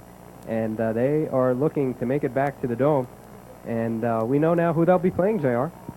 They're playing Williamstown South. If they hold on here. If they hang on, they'll be playing undefeated Williamstown South. And just before we They defeated Corcoran, I believe, in the... It was Corcoran High School. The other semifinal game. And from what I'm told about Williamsville South, they are very similar to Chittenango, the team Yorktown played last year in the state finals. Good disciplined team, good size. I believe they're from the same section. So that is the matchup we can look forward to at the Carrier Dome in Syracuse if Yorktown is able to hold on here. Right now leading 15-0. Want to thank Miss Emily Spaulding, General Manager of Cablevision in Yorktown, for making the taping of this game possible for all of you right here on Cablevision Channel 34. Getting set now for the second half kickoff from Massena. Of course, you recall they elected to receive the kickoff at the game's outset. And there's Adam Lodwick taking the kickoff and then pitching it out to Don Weiss up to the 35-yard line, trying to outfox the Massena team. Did it to a certain extent. Yorktown takes it over at their own 35. And checking out some of those first half stats, R.A. Leach with 93 yards on the 13 carries. Don Weiss with only 14 yards on 4 carries. Adam Lodwick, 12 yards on 2 carries. Robert Anderson, just 1 carry, but he did make the most of it, picking up 12 yards for the Huskers. Matt Keone, 2 of 4 for 24 yards in the first half of play. For Massena, their leading rusher is Sean Fauché with 32 yards on 8 carries. Rochefort, 1 of 3 passing for 18 yards.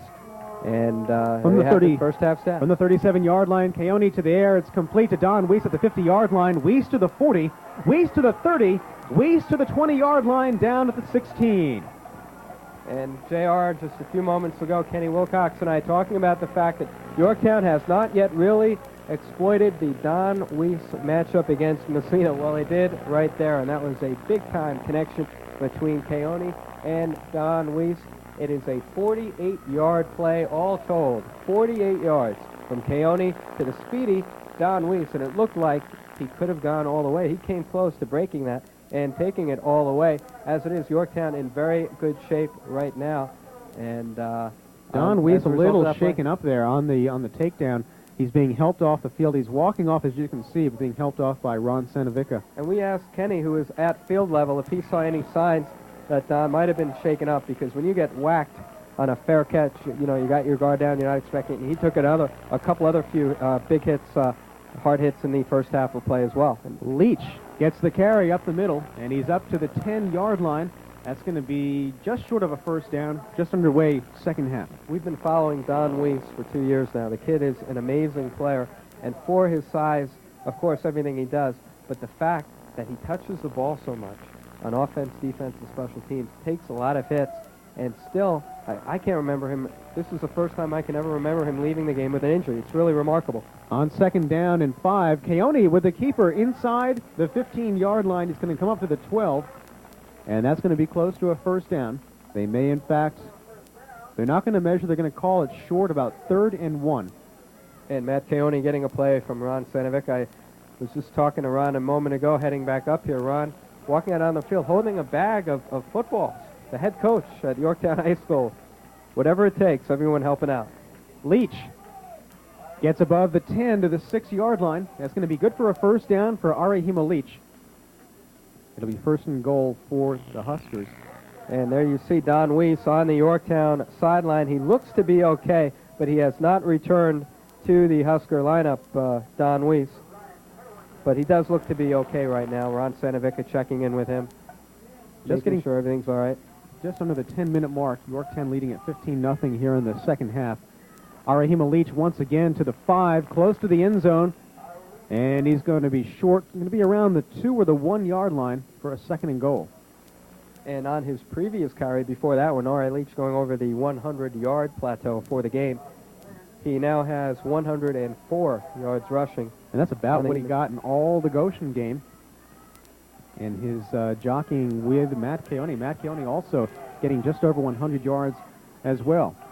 And Keone on the second down play. Up the middle, looks like it's Arahima Leach in for the touchdown, Yorktown. R.A. Leach, number 6, with the score for the Huskers. His second touchdown of the game.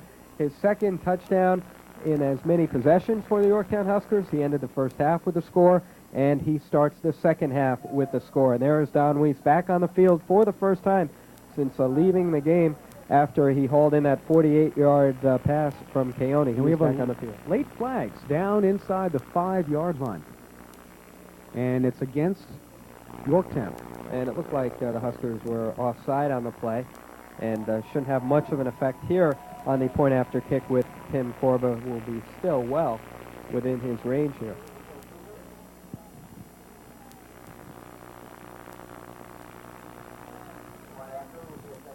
And here's the point after attempt. Yorktown currently leading at 21-0. Don Weiss holding it. Here's the kick. It is up, and it's good. And that puts Yorktown in command, 22-0, 9:21 to go here in this third quarter. And you look at this Massena team as far as you wonder, well, can they put up enough points to come back in this game? Well, honestly, probably not against Yorktown, which has 5 shutouts, and probably the only entry could be whether or not they get their 6th. But you look at some of their games this year, granted a whole different level of competition up there. Potsdam, they won 46-6. They opened the year with the 40-22 win over Franklin Academy, beat Governor 41-8. No, I'm not talking about Mario Cuomo, name of the school's Governor. So Cuomo was beaten by the upstage vote. George Pataki, who was on David Letterman. Did you see that top 10 list? It was hilarious. Top 10 ways to mispronounce the name Pataki. I hear it was great. Gap Khakis was one of them. Six-pack Tacky was one of them. Boutros Pataki. Yeah, that was number 1. Very funny. J.R. Whalen with Boutros Lombardi here for this state semifinal, 22-0, Yorktown over Massena.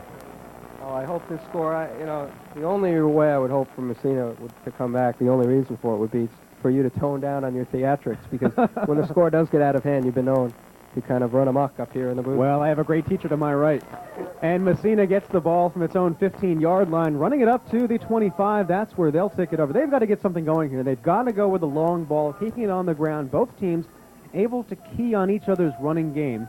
Yorktown being able to key on the run a little bit more than Massena has been able to. But now with 9:14 to go, third quarter, you're 3 touchdowns down, and you're 4 touchdowns down if you want to get ahead of Yorktown. And keeping it on the ground with the conservative run that Tony D'Agostino goes by is not going to get the job done. On the first down play, this is from the 26-yard line. Fauché, number 5, up the middle. He's been getting the ball throughout the game. It's going to be close to a first down. He's up to the 35-yard line. He'll be short. It's going to be a third and about, we're going to call it 3rd down and 2. Well, there are two ways. Second down and 2, I beg your pardon. There are two ways to look at what you just said, J.R. The right way and the wrong way. No. No, but I think if they do, say they come out and try and throw the ball, it could get ugly very quickly because they really do not have the ability to move the ball with the pass. And I think John Jay tried that against Yorktown, if we look at this play. And the first down by Massena, Sean Fauché once again. I think this also... Well, John Jay did try that against Yorktown, J.R. The score was similar to what it is now, and then it became ugly very quickly with interception, and that could happen here. I think their bread and butter is the run, and they're just going to stick with it for no other reason, because you don't want to be embarrassed here in the state semifinals. And they might have been more inclined to throw if they had seen tapes of the Yorktown team throughout the week, as Fauché gets the ball once again, and it was a fake, in fact, around the left side, which they also will try, and there's a loss of a couple of yards. And it's Jim Norrell there on the carry. He's shaking up a little bit. Yeah, and he might have hurt himself because the pitch, it was a bad pitch on a hop. He had to go down and field it, Jim Norrell. And number 21, he is shaking up a little bit. It's a good thing there just for Massena that they didn't turn the football over, that they were able to recover. That's all they got out of that play. Looks like he caught a shot just in the upper thigh, and let's hope it was just around the upper thigh and not any higher. 2nd down and 12 on the loss. And they'll try the throw. It's complete to number 43. That's Corey David. Still, though, it's going to be well short of the first down. It'll be about a 3rd and 9, 3rd and 8, up to the 45-yard line. A lot of hang time, too, on that pass right there. It's these dying quail throws that Massena will be legendary. Well, that was what the Yorktown defense gave them. They took it. They still have a long way to go just to get a first down here. 3rd and 8 now for Massena, and you would have to figure they're going to have to try a pass, but, you know, the little dying quail is not going to get the job done here. We'll see what they come up with. They put Corey Lachaume wide left, and yes, Rochefort will go to the air, hounded by Lodwick. It's incomplete. It was intended for Austin Rush, and they'll punt it away on a 4th and long. And Adam Lodwick in hot pursuit on the play was the defensive end for the Huskers, number 34. As a result, Rochefort had to rush his pass. It was not well thrown, and misconnection there, and they are going to have to punt the football. Well, the Red Raiders trailing here 22-0. Game eerily similar to what happened last year in the state semifinals. Similar situation, Yorktown going against a team with a lot of size. In Glens Falls, Yorktown won that game 27-0. Huskers lead here 22-0. And Don Weiss back at his own 25-yard line. That's about where he's been to catch these punts all game long. Drops it, then picks it up down around the 20. He's back at the 22-yard line, and that's where Yorktown will take it over. And helped up right there by number 50, Matt Trapani of Massena, is Don Weiss. And Don Weiss has taken his share of hits this evening, and it'll be interesting to find out if he's okay. He's going to have a lot of bumps and bruises. You talk about taking one for the team. He's taken a few, and it's going to be a good night's sleep tonight for Don Weiss. Yeah, well, and maybe your remedy, JR, too, might help in the bubble bath that you like. From what I hear, you know, before you retire to your waterbed, the bubble bath, I hear you... Gee, how do you know about that, Joe? Up the middle... That's what I hear, you know. Up the middle, they will run it. It's Arahima Leach once again on the carry. Leach getting the call on the ground all game long. Robert Anderson not as much so far in the game. It brings it up to a 2nd down and 6. Yeah, Robert Anderson with only 1 carry in the first half, and he's a guy that does good work when he does get the football on the year. Checking into this game, 6.8 yards per carry. On the 2nd down play, intercepted by Massena at the 15-yard line. Mike Dion to the 10-yard line. So the first burst of energy by this Massena team is deep in Yorktown territory. The first clear scoring opportunity now for the Massena Red Raiders. And just an underthrown pass right there for Matt Keone, picked off by number 24, Mike Dion, the 5'11", 150-pound senior. He comes away with the pick, and quite simply now Massena with by far its best scoring opportunity of this football game. They put Corey David wide right, and now he's in motion, and it's Fauché to run up the middle about the 9-yard line. Then he's plowed back. They'll give him a yard on this, and it comes with 5.5 minutes to go in the 3rd quarter. They're down 22-0, so whatever they do, they've got to do it fast. Yeah, they really do, but that's a big break right there, and surprising to see Yorktown throwing the football in that situation where they are pretty deep in their own territory, and you do risk the interception. Just a surprising call, and obviously Massena capitalizing right there. It's a 2nd down and 8, and it's from the 8-yard line. Rochefort hands it off, and nothing doing there. It's around back at the 9-yard line. It'll be a 3rd down and 7. But again, you know, very little imagination. I mean, if Massena were to come out and throw the football on 1st down, maybe cross things up a little bit. And right now we have some extracurricular activities going on in the stands and a fight breaking out, unfortunately, right beneath us here. And hopefully order will be restored there. It looks like it has. For now, at least. The proper authorities have been called in. And a 3rd down and 7 for Massena in a bobbled snap. Rochefort gets the ball back, but a flag on the play. And we see one of the Massena players, number 43, Corey David, looking over to the stands. And now some punches are flying, people pursuing one another. This is not a good situation to see here, but we don't want to keep our eyes off the action on the field here.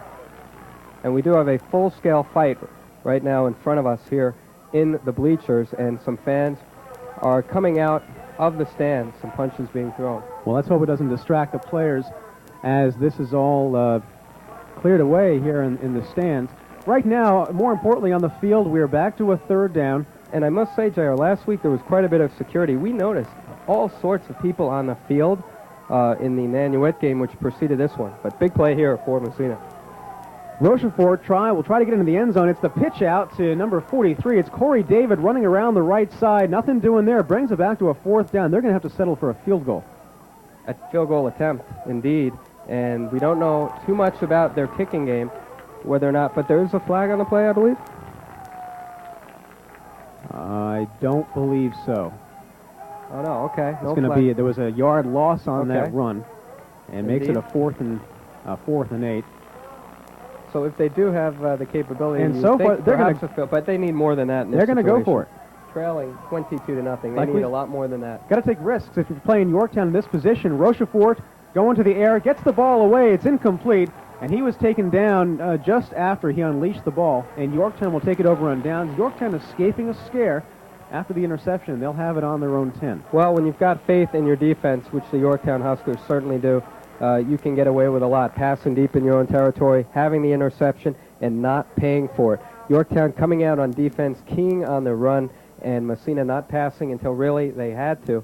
And it's going to be tough to get it done that way. However, I mean, we keep saying that, but the point is, I mean, we don't want to act like they should throw the foot. They don't have the capability really to throw the football too much. So it's going to be tough for them to score, and they haven't thus far. But they do throw an obvious passing situation. Don Weiss gets the carry in the backfield, and he's taken down. Nothing doing there, about a 2nd down and 10.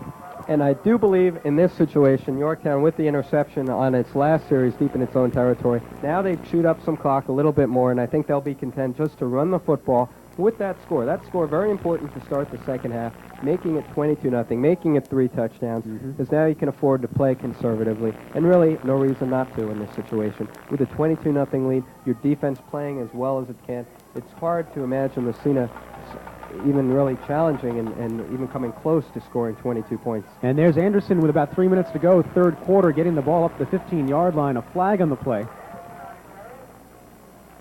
And only Robert Anderson's 2nd carry of the game. And maybe a holding call. Yep, against the Yorktown Huskers. So that'll back them up 5 yards. It brings them back to a 2nd down, be about a 2nd down and 15. And actually some thought that they might decline the penalty, as you see number 43 out there, Corey David, trying to decipher with his coaching staff what they are going to do. Are you going to take the penalty and make it 2nd and 15 like you said, or the 3rd down situation on the hold? They're not going to decline it. Nope, they're going to take it here. So Yorktown dangerously close to its end zone. They'll keep it on the ground, I would suspect. And it brings up a 2nd down and 15. The ball marked back at the Yorktown 4-yard line. 3 minutes to go. They lead it 22-0. And the single-man backfield for the Huskers. In motion is Don Weiss. And More again, flags. More flags on the play. And if this is against Yorktown, and it is, it'll be half the distance to the goal line. Which is 2 yards, brings them back to the 2. And you got to figure here, Yorktown not going to risk an interception, a simple handoff here. Then, how about this, JR? Give me the headphone here to be offensive coordinator. Quick kick on 3rd down. Massena not looking for it. Unleash a quick kick, and that would really catch the Massena Red Raiders off guard. It would catch us off guard as well. And a fan just catching us off guard, displaying his ticket to us, JR, through the glass booth. And I didn't know what to tell him. Yes, you have a ticket. What do you want me to say? Was there some loudery or being in the broadcast, but we suddenly become authorities on all matters as people come to us with their problems. Ari Leach There's the handoff right with the carry up beyond the 5-yard line. It brings up a 3rd down. They're still well short. It's a 3rd down and about 13. Well, 3rd and 13, it's unlikely you're going to get a 1st down here with a run. You don't want to pass and risk the interception. Quick kick it. Come on. Quick kick. What the heck? You're into trickery, aren't you? Well, I think that could be a successful play, because you look at the formation, obviously, for Massena, and you get any type of good punt off here. If we know Ron Sanovica well, push back to about midfield. We'll see what they do here, though. I don't think they're going to pass the football. I'm pretty sure they won't. I don't think they're going to kick it either on this 3rd down and about 13. Keone keeps it on the ground. And he's got Leach with nothing doing there. Maybe a yard gain brings up a 4th and about 12. And now they'll kick it. Now they'll punt the football. But, of course, with the punt, you have the possibility of a return. And with the quick kick, you really don't have that possibility. but the score 22-0. Yorktown's I defense is just stifling. It don't probably doesn't matter too much. I just don't see Ron Senovica or his coaching staff trying that in a state semifinal. Well, Syracuse runs that a lot up there. Oh, they've gotten burned by it on numerous occasions. The quick kick has been outlawed pretty much. So is their football season for 1994. Just about. You know, their schedule, so they had a few more games, but I don't think the players and coaching staff knew that. And Massena takes it at the Yorktown 40. That's Bobby Flynn, rather, at the 30-yard line. So Massena in some pretty sweet position now in this next offensive set at the Yorktown 30-yard line, coming with just under a minute to go. Here in the third quarter, they trail 22-0. And that is a big factor there, what you just said, under a minute to go in the third quarter. Yorktown able to chew up the clock here, and I think that is what they will be content to do the rest of the way. But the only intrigue will be to see whether or not my pick of 28-6 comes to fruition. What was your pick on the game? We made them in the car on the way up. My pick, I'll have to look at Myself, my Kenny Wilcox. 31-12. A fumble on the play. Yorktown recovered by Yorktown. Has it. It'll be at Yorktown's own 32-yard line. And we'll see who came away with the football there. Coming up with the Matt ball. Storms, There he number is. 42, who's done a great job this year at nose guard for the Yorktown Huskers.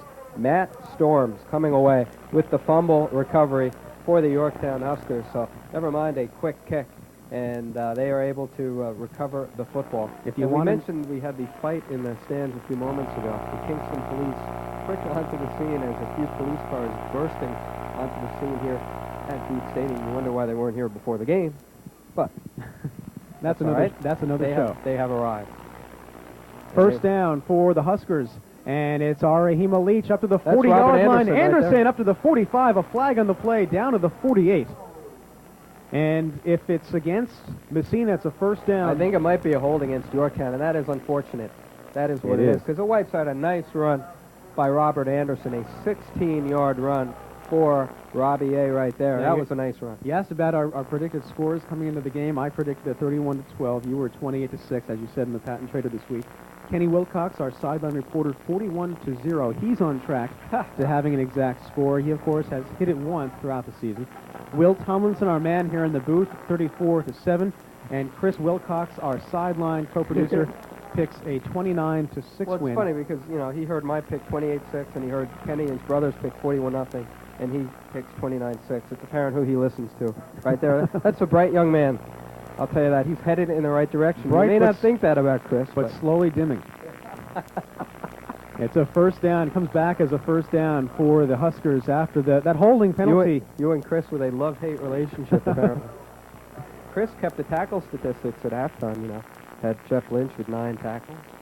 And there's Rahima Leach on the carry up to the 40, the 42-yard line. It's going to be very close to a first down. The first down marker down around the 43.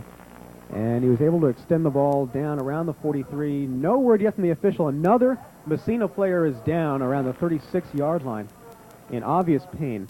It's number 9, James Mock. And as they tend to him, they mark it a first down for the Huskers. And Massena losing players throughout this game. That's 3 players they've lost thus far. And as we end the third quarter, the injury comes. He's walking off the field, fortunately. End of the third quarter action, 22-0 Yorktown over Massena. Back with more high school football after this on Cablevision.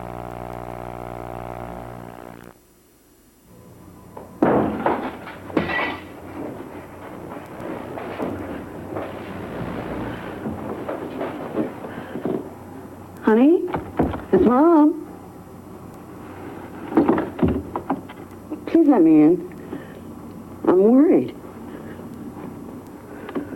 Learn to see the signs of mental illness. 2 out of 3 people who get help get better. For a free booklet, call the American Mental Health Fund. Under a full moon. Some people say, Joe, you've been there and back. Start of the fourth quarter action, 22-0 Yorktown over Massena. Wow. To quote Pink Floyd, I'll see you on the dark side of the moon. R.I. Leach right now in line to be most valuable back in this game. He's got 127 yards rushing on 21 carries. Robert Anderson with the carry to start the fourth quarter, plows his way to a first down out of bounds to the 42-yard line. He's in Yorktown. He's in Massena territory. And Anderson's last run, a 16-yard gainer, was wiped out, but he gets the ball right back from Coach Ron Santavica. This time he is able to come pretty close to matching that wiped out run. 13 yards there for the senior halfback. It's officially being marked at the 44-yard line. Simple sweep play right there, and Anderson taking the ball and getting 13 yards and a first down for Yorktown, which, if they score here, will make my pick look pretty good. But, you know, I was hesitant about picking the shutout after last week against Goshen, to be honest about it. And Don Weiss up to the 40. It's going to be about a second down and 5. The fact that Goshen became only the second team all year to score more than one touchdown in a game against Yorktown really shocked me last week. And I gave Massena the benefit of a touchdown. They're going to call it about a 2nd and 6. It's being marked at the 40-yard line. 11 minutes to go in the game. Yorktown ahead 22-0. Split man backfield. In motion is Don Weiss, but Anderson getting the carry, and he's pulled down around the 35-yard line. It's going to be a 3rd and about 3. So Anderson taking up the slack. Ari Leach getting the carries for much of the game up to this point. And now Robert Anderson, to quote you, says, "What about me?" That was Ari Leach who said it earlier, and he answered the question 127-plus yards later.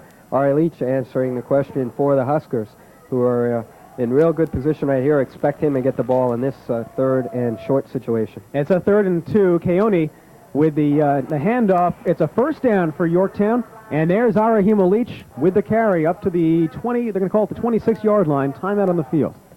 Well, you know, I talked to Coach D'Agostino on Sunday night, and I told him a little bit about the Yorktown team, because before he would go any further with me on the telephone, he said, "What do you know about Yorktown?" And I gave him a thumbnail sketch and, of course, mentioned Ari Leach, and he obviously knew about him, even if he did not get the film, but they have not been able to stop the senior fullback.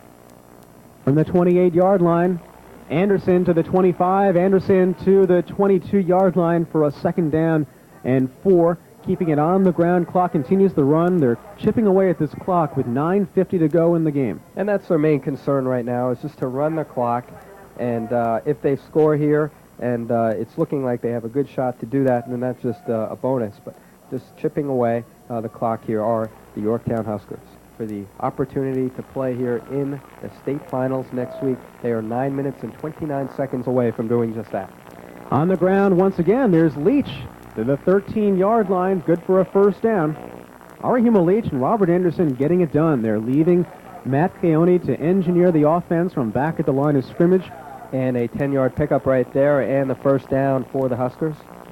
Playing for the right to play Williamsville South. Is it Williamsville, I believe? Williamsville South, I believe it is. I think they've been called Williamsport, Williamsville. I think it's Williamsville. I've heard both as the night has gone on. Let's check on that right now. First down, Leach with a carry inside the 10-yard line to the 9. It is Williamsville South indeed, JR. Williamsville South will face the winner of this Yorktown-Massena game. It looks like so far it'll be the Yorktown Huskers. And now have a 2nd down. JR, sorry to interrupt there. Williamsville South 12-0 on the season. Yorktown would go to 11-0 if they hold on here. And right there, Sean Breves and Matt Keone returning from the sideline where they met with Coach Santavica, getting a play here on 3rd and long, 3rd and about 6. And Keone, 2nd and 6, I should say. 2nd and 6. Keone to Leach once again. Nothing doing there. There's the backfield. The defense is celebrating the play. They'll lose a couple of yards. It brings up a 3rd and about 8.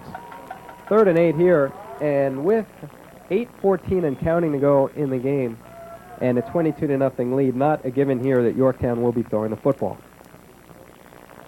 And right now they're going to decide what they want to do. 8 minutes to go in the game. 22-0, Yorktown over Massena. And Keone will try to go. Pumps it once, and he's taken down in the backfield for a loss of 7 yards. James Mock, the player who was down, comes back to take down Matt Keone. And the pass batted away right there. That has not happened too often for Yorktown. And Massena able to thwart that drive right there. And Yorktown will attempt a field goal right now. Tim Corbo will have another chance to kick a field goal for the Huskers. He missed one earlier. And now he is coming out onto the field. And here's a long one it is. with fairly calm winds. A little bit of a wind out there, not as much as it was earlier. Another 38-yard attempt. He missed one earlier. And this one goes up, and this one good. is good. Oh, no, it's no good. Oh. We got a lot of celebration among the players and coaches. Wide but left. No good. It's wide left. The score remains 22-0 Yorktown over Massena. Back with more high school football after this on Cablevision.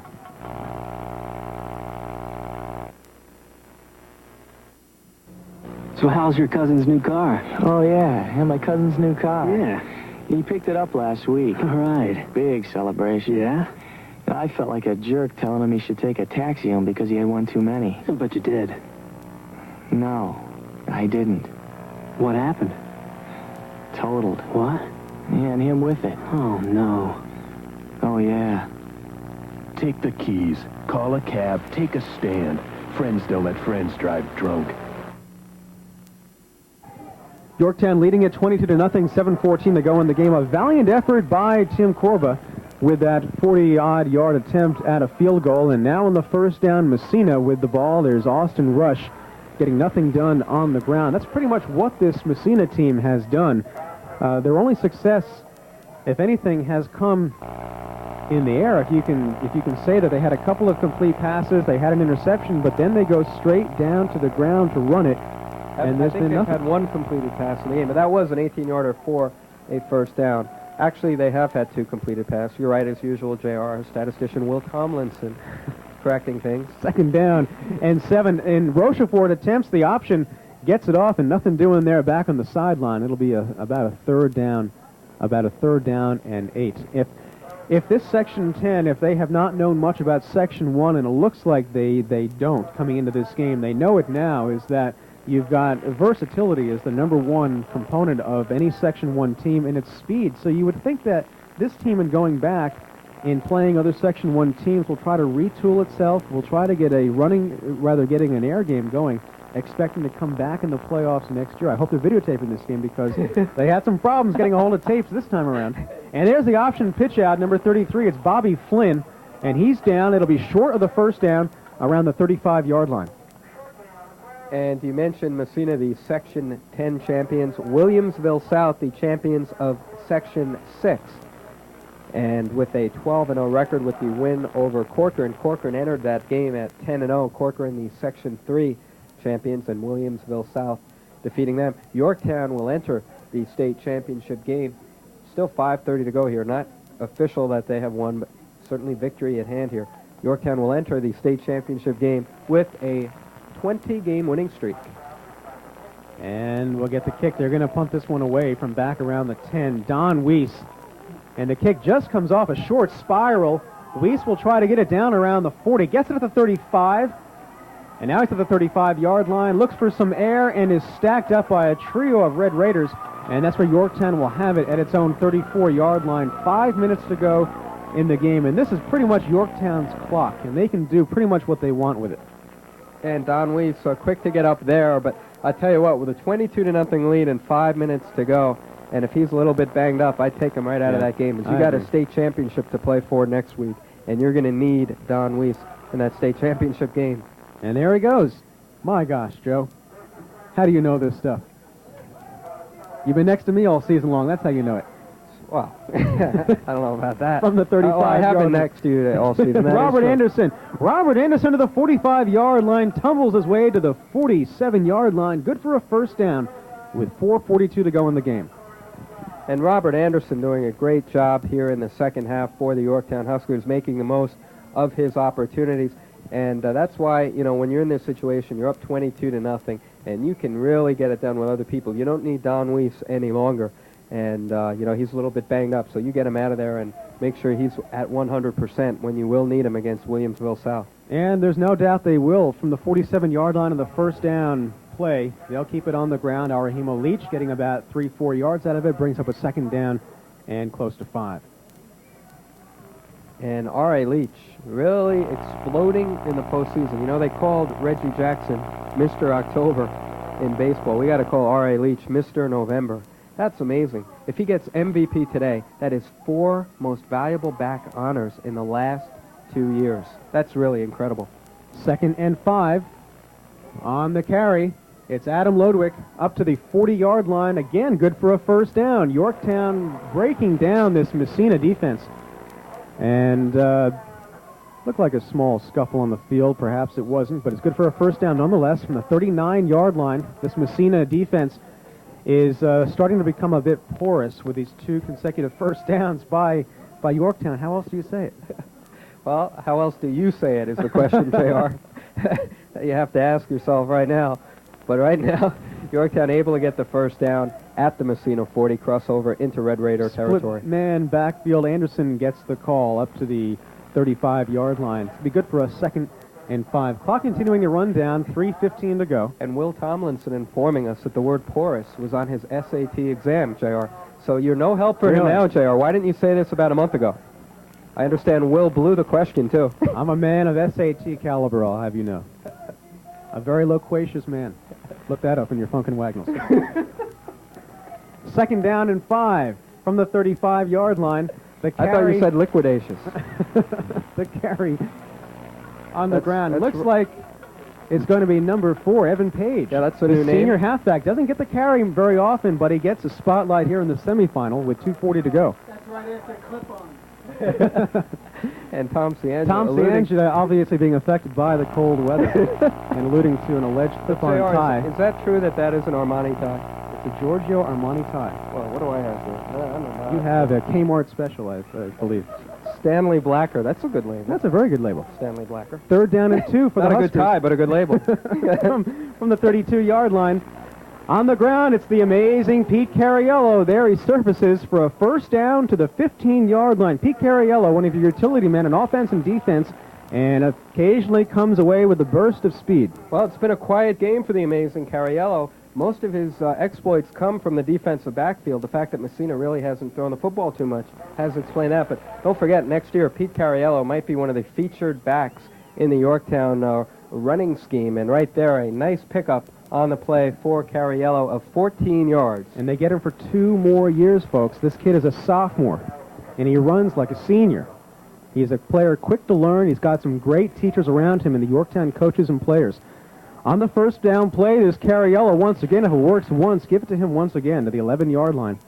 That's going to be good for a 2nd down and about 5 minutes and a half to go here in the game. 22-0 Yorktown on top of the Red Raiders. And I think, you know, Yorktown obviously is done passing for the game. They're just going to keep it on the ground here. And if they score, they score. The only reason Matt Keone, their starting quarterback, is in there right now is because of the fact that their backup is Don Weiss. And Don Weiss banged up a little bit, resting on the sideline, out for this entire series. It's a 2nd and about 5.5. They're being marked at the 13-yard line. And Keone, again, they hand off this time. This time he'll go to Rich Deal, number 11, the halfback. Deagle there. Deagle. And he doesn't get the call very often either with 50 seconds to go. Ron Santavica giving everyone a little piece of the pie, well, as I think he should. He's up 22-0. These players have played around the key starters. And now they're just continuing to let the clock run. No timeouts being called here. 35 seconds to go. Showing some class here. They're keeping it on the ground and just going to continue to run the clock. And if they don't get the first down here, we'll probably just attempt it again on 4th down rather than kick the field goal, but we'll see what happens. It's a 3rd and 5 once again. They're just going to take a knee to the ground right here, and that's fine. That's a good They're move. They're going to knee it with 15 seconds to go. Looks like that is going to do it. The Yorktown Huskers are packing their bags and booking their rooms. They're on their way to the Salt City with 20/20 vision, a 20th consecutive win on their way to Syracuse University, and we serve up a warning to Williamsville South. They're back, and believe it or not, they're better than they were last year heading into the Carrier Dome. The final score, 22-0, Yorktown over the Red Raiders of Massena in this semifinal game.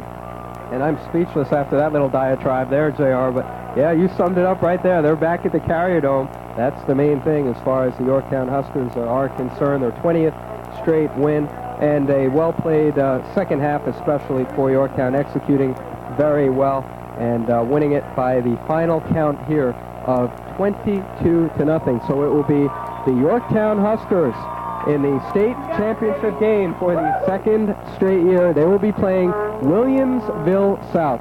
The game will be played Saturday. That is November the 26th. We're not quite sure when this broadcast will be airing, so that'll be November the 26th, Saturday at 5 p.m.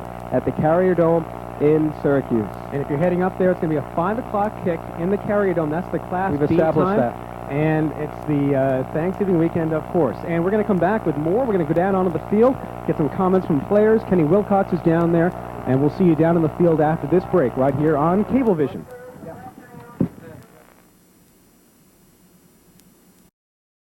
And returning to the Carrier Dome in Syracuse, trying to defend its state championship, defeating Massena 22-0 in the state semifinals. We're joined right now by some of the stars of this evening's game. And first, the 2A tackle, Phil Settembrino, is here for the Yorktown Huskers. Phil, congratulations. Tell us right now how it feels to be going back to the Dome. First of all, thank you very much for having me here. And right now, it just feels incredible. I don't know. I can't describe the feeling. It's just unbelievable. And Phil, we understand you were in on 10 assists today as far as tackles are concerned. Tell us how you were able to get in on so many and what the defense was doing. It was simple. They were just coming straight ahead, man blocking. And all you had to do was hit them, bench them, and find the football. The running back, however, was very tough. Tough player to bring down. Good team. And really, they didn't have the element of the pass, and I would think that made things a little bit easier for you as far as defending them is concerned. Yeah, it was. We were mostly concerned with the pass. I meant the run, sorry. They weren't going to pass that much, and when they did pass, we kind of knew it was going to be 3rd and long, 2nd and long, so that helped a lot. All right, Phil Settembrino, congratulations. Thank you very much. And we'll see you up at the Carrier Dome in Syracuse. And right now I'm joined by Jeff Lynch. He is coming in here, the most valuable lineman. 9 tackles in the first half for Jeff Lynch. Congratulations. Thanks a lot. Tell us a little bit about your game today and how you feel you played as well. Right here. I think we came out exceptionally fired up today. We came out real flat against Goshen, so we wanted to come out and get off to a really good start. And we did that scoring on the first drive. I brought it up in practice Friday night, but we hadn't scored a touchdown on the first drive since, what, I don't know, Ossing, I guess. So we really wanted to get off to a good start this year. After you scored on the first drive, it looked like you might add a few more quick ones after that. Were you surprised it was 8-0 for a while and you weren't able to score until your final possession of the first half? Yeah, I started to get a little more confident after the first drive because we moved the ball really well. I thought we were going to score more than 8 points in the first half. Or 15 in the first half. All I had to do was we were going to add a couple more. And we had opportunities. We just, couldn't capitalize on something. The defense now, Jeff Lynch, with 6 shutouts on the year. It really is amazing. 6 shutouts in your 11 games. Like I said, you guys know, a shutout is a big thing for us. We always strive to get the shutout. If the other team doesn't score, then they can't win. No matter what we do on offense. If they don't score, they don't win. And they didn't score today. And Yorktown coming away with the victory. We'll see you up at the Dome, Jeff Lynch. Congratulations, valuable lineman. We appreciate it. Joining us here at Beat Stadium here in Kingston. And now they are wheeling in Coach Ron Senevica. He is coming in with us. Congratulations, Ron. We'll see you up at the Carrier Dome. I'm not going. You're not going this time? No, one time. Tell us about what you did today and how you attacked them defensively and to come away with the shutout in the semis for the 2nd year in a row, shutout in the state semifinals. We just played all kind of football. I think last week gave us a wake-up call. And the kids were very motivated. They were very excited about this. So I really didn't have to do too much to get them ready. I think last week was the tone, the tempo, what we had to get done this week. When he was a great football player, and once they found that spot and he was on the way, let him go. Ari Leach, incredible. 4 MVPs in the last 2 years, 3 of them this year, and today he really did deserve it. He was a workhorse, and he did a great job.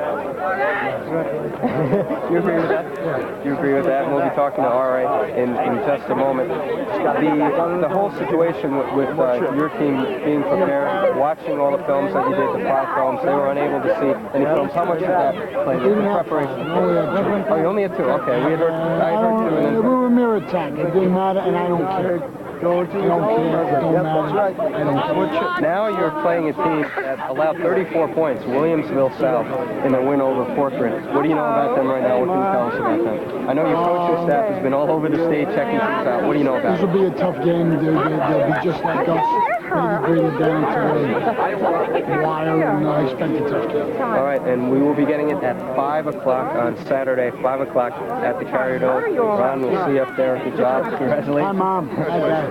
Say hi to Mom and Dad. And Deb, your wife, of course. We appreciate that. We're on Santa Vica. And the final score, once again, 22-0 right now. We will be joined by R.A. Leach, who is the most valuable back in this game. And we will be talking to him in just a moment. But first, if we could talk to the coach of the Massena Red Raiders, Coach Tony D'Agostino. How you doing, Joe Lombardi? We spoke on the phone. Right, yes. Nice to meet you. Tell us a little bit about your thoughts on the game, Coach, and how you feel your team played. Well, I thought we gave, the best effort that we could possibly give. We had a few turnovers there at times in critical situations, and I'm not going to say that they were the resulting factors of us losing that ball game, because that's a very good ball club coming out of Yorktown. They're excellent. They're very quick, very aggressive, and play the game like it should be played. We knew, that we were going to have to step things up each game, getting into the regionals and then coming down here. We're just happy to be here. We come from a community of 14,000 people. We're a very small community. We're coming off from an austerity budget. There's no money there for us. The football club produced a run, and the people from Massena backed us to get this far. We're just happy to be here. Nobody likes to lose, but sometimes that happens. And we congratulate you on a great year, 11-1, Coach D'Agostino. Thank you very much. Thank you very much. We appreciate it. R.A. Leach and Don Weiss are here with us.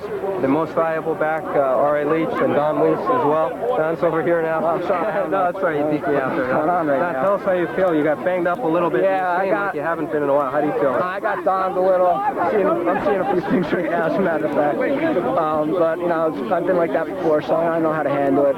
Just got to rest a little bit, and I'll be fine for next week. Starting early on in the game, you called for a fair catch after the first series, and you got whacked pretty good there. What were your thoughts on that? The hit really wasn't that hard, as a matter of fact. It looked harder than it was. He hit me in the chest, and I'm padding here, so that's fine. We took the ball, and we took the penalty, and we made him kick it over. So that didn't have any effect. It was when I caught the pass down there that Don's a little confused right now, but we'll ask him if he can remember that big 48-yard connection from Mac. 48 yards? It was 48 yards. Wow. It was a real nice connection. What happened was we ran a belly pass, I think, and I ran the out, and I don't know where the corner went, and I cut it back, and I think Ari threw a block for me, as a matter of fact. Is that you or Rob? For the belly pass. 48-yard pass in the beginning of the second half. Ari or Robert Anderson? Robert Anderson threw a beautiful block. I cut it off, and I got a few more yards. Then you left the game right after that. What was the problem at that point? Oh, I got donged. I really didn't know where I was. Got whacked right there. But, okay, you did return to the game, then left for the last series, so you look to be fine. And hopefully we'll be at 100% at the Dome. Definitely. Thank you very much. Thank you very much. All right, Leach, here we go again. Another valuable back.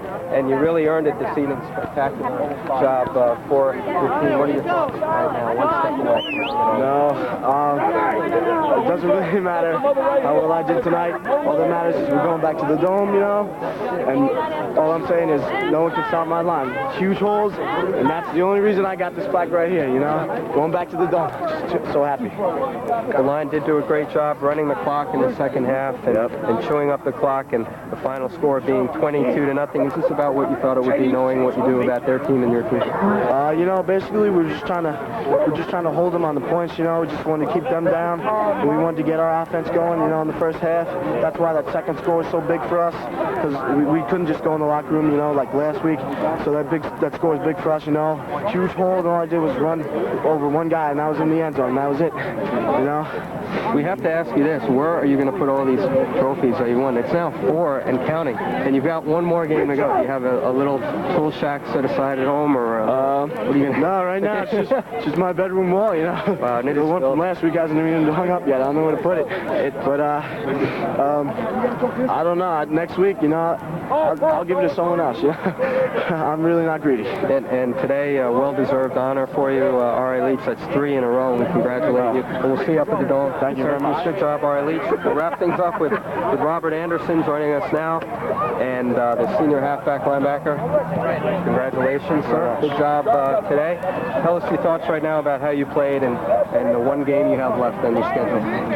I feel like we pretty much came out and did what we were asked to by the coaches. We had some long-sustaining drives, came together as a unit, and we got out of the blocks that coach was talking about at the beginning.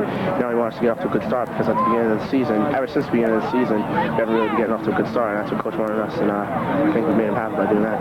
Talk to us a little bit, Robert, about the preparation that goes in. Your coaching staff doing a very good job. You had 2 tapes of them. You had their whole roster, and you had their results game by game. You knew what they did, and they were unable to get a tape. How important is the preparation so that you guys, pretty much every play they run, you've seen before and you expect it? How important is that? I mean, that's everything. Preparation definitely is everything.